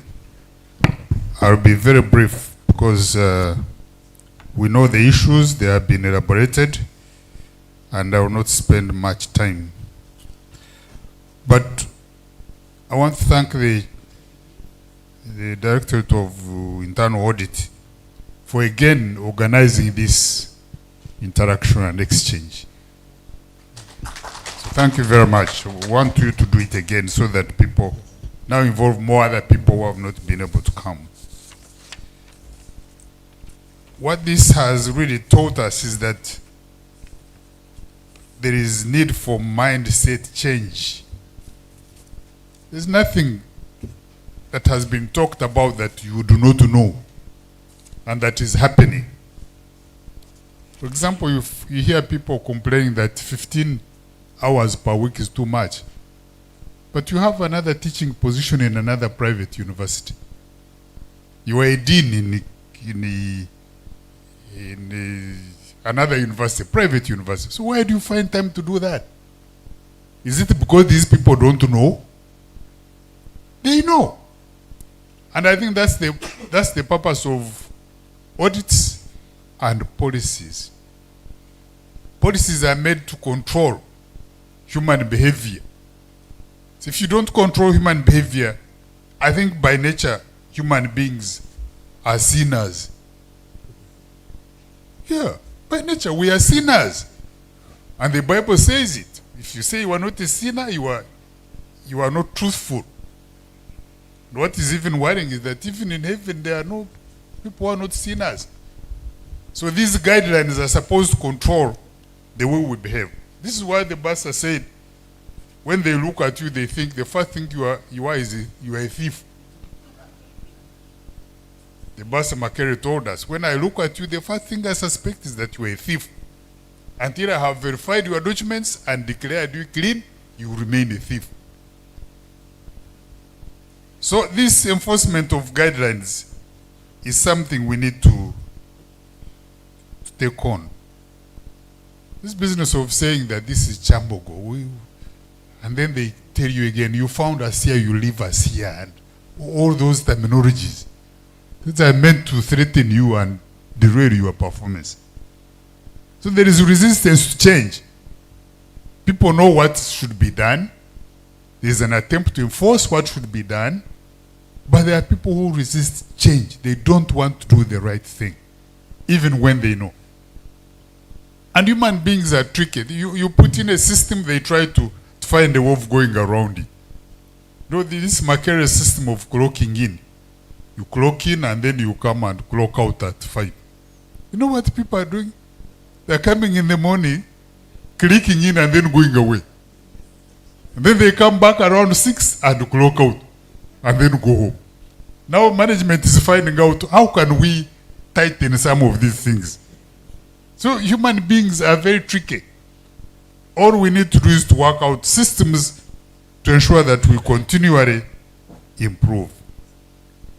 And we know not everybody will be law-abiding or following the guidelines, but we should try and enforce these guidelines. There are some typical things like the use of laboratories for income generation. That's a matter that was investigated by the IGG for about 5 years. And they found out that labs in engineering and science were being abused. They were not being used for income generation for the university. They were being used for personal income generation. And the IGG gave a directive that all those laboratories should be used for teaching purposes until the university has come up with systems and procedures of how they can be used for income generation. So those are some of the things we try to stick to. And I've talked about the system to identify who works and who does not work, the Makere system being abused. And then risk management. People know what is wrong, and they know what is right. So when a technician starts selling computers to a company in town, you think he doesn't know what he's doing? It is being unethical and being greedy. Fortunately, some of these things come back to you. There was a technician who was selling computers to somebody in town. You would call him and say, come and pick, and somebody will finally got to know what was happening. And when that person in town was arrested, he said, but there your staff who are selling me these things. He said, are you sure? He said, yeah. Let me call him, and he brings. So you called the guy, a technician. You bring me 2 computers, I have people who want them. And the guy took the computers. He found people waiting for him. So are you telling me that these people are so dumb that they don't know what is right and what is wrong? People know what is right and what is wrong, but they prefer to do what is wrong because largely we are sinners. And every Sunday we go to church, they preach. They tell us to commit ourselves to the Lord. Nobody goes there. And we keep on doing the same things. So that's why that's the purpose of having appropriate guidelines. And some maybe preaching about mindset change. But these guidelines must be enforced. We cannot say that this is Kyambogo, this is the way it was. Somebody will tell you that me, I died a long time ago, Nyonka Fakari. So you leave me alone, Nyonka Fakari. I died a long time ago. So if you died a long time ago, what are you doing here? So, and we must also manage this resistance to change. We know we are not all the same people. But we have a duty to do. We have a duty to perform, to transform this university and make it grow. We cannot remain where we were in 2003. The grants Mujisha is talking about. Every time something comes up, we come up with a system to address that. And I'm sure there are digital systems to address some of the issues you are talking about. We must be in the competitive world. The world is competitive. If you don't compete, you will be left behind. And there are countries which are willing to exploit us to the core. See what Trump is doing. Just go into every country. You want security? You give me your minerals. And I'll provide security. And the president says, we have access to all the minerals you want. So we must not remain very weak. We must be strong in research, strong in teaching and learning, and that's how we shall have our place among universities which are recognized. So with that, I want to thank you very much, and thank you, Ashmin, again, and your team for organizing this. I'm told before I close, I'm supposed to give out some gifts. Yes, Prof. We shall read them, then they come, and we shall begin with you, Dr. Kundo. Please come and receive your gift. And when you receive it, keep here. For us, we'll have pictures. And so, Dr. Kundo, receive your gift, and that will be followed by Prof. Mujisha. Come and also be gifted. And then Dr. Nakajiri, you want an envelope? The auditors can give you an envelope. Dr. Nakajiri is next, and then we shall have the university bursar. That's for Nakajiri. That's for Nakajiri. Mr. Basa, you are so fast. Then that's for the bursar. And then University Secretary, Mr. Twinamatsuko, please come. And finally, Prof. Mugampoza. Okay.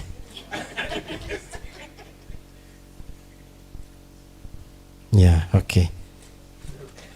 I'll ask the... Thank you very much, colleagues. With that, I close the workshop.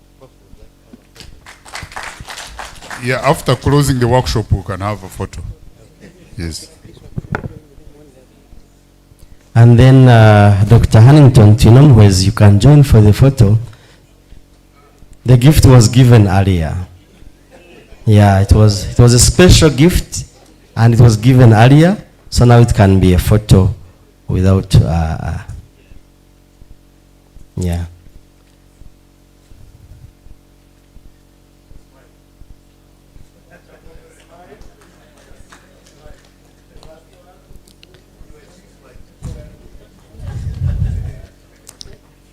Okay, thank you very much, VC, for staying up to the end. And now it's time for lunch. Lunch is ready.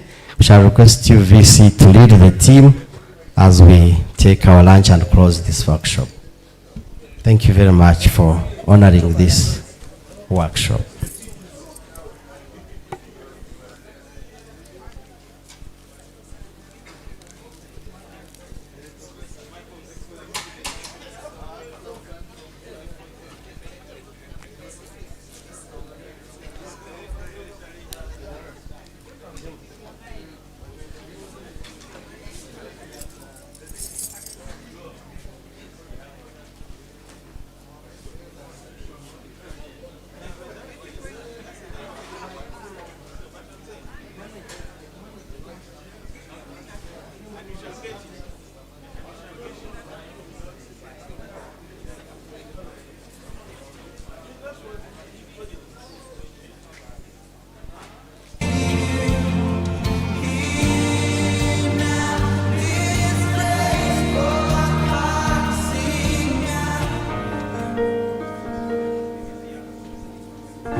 Now reveal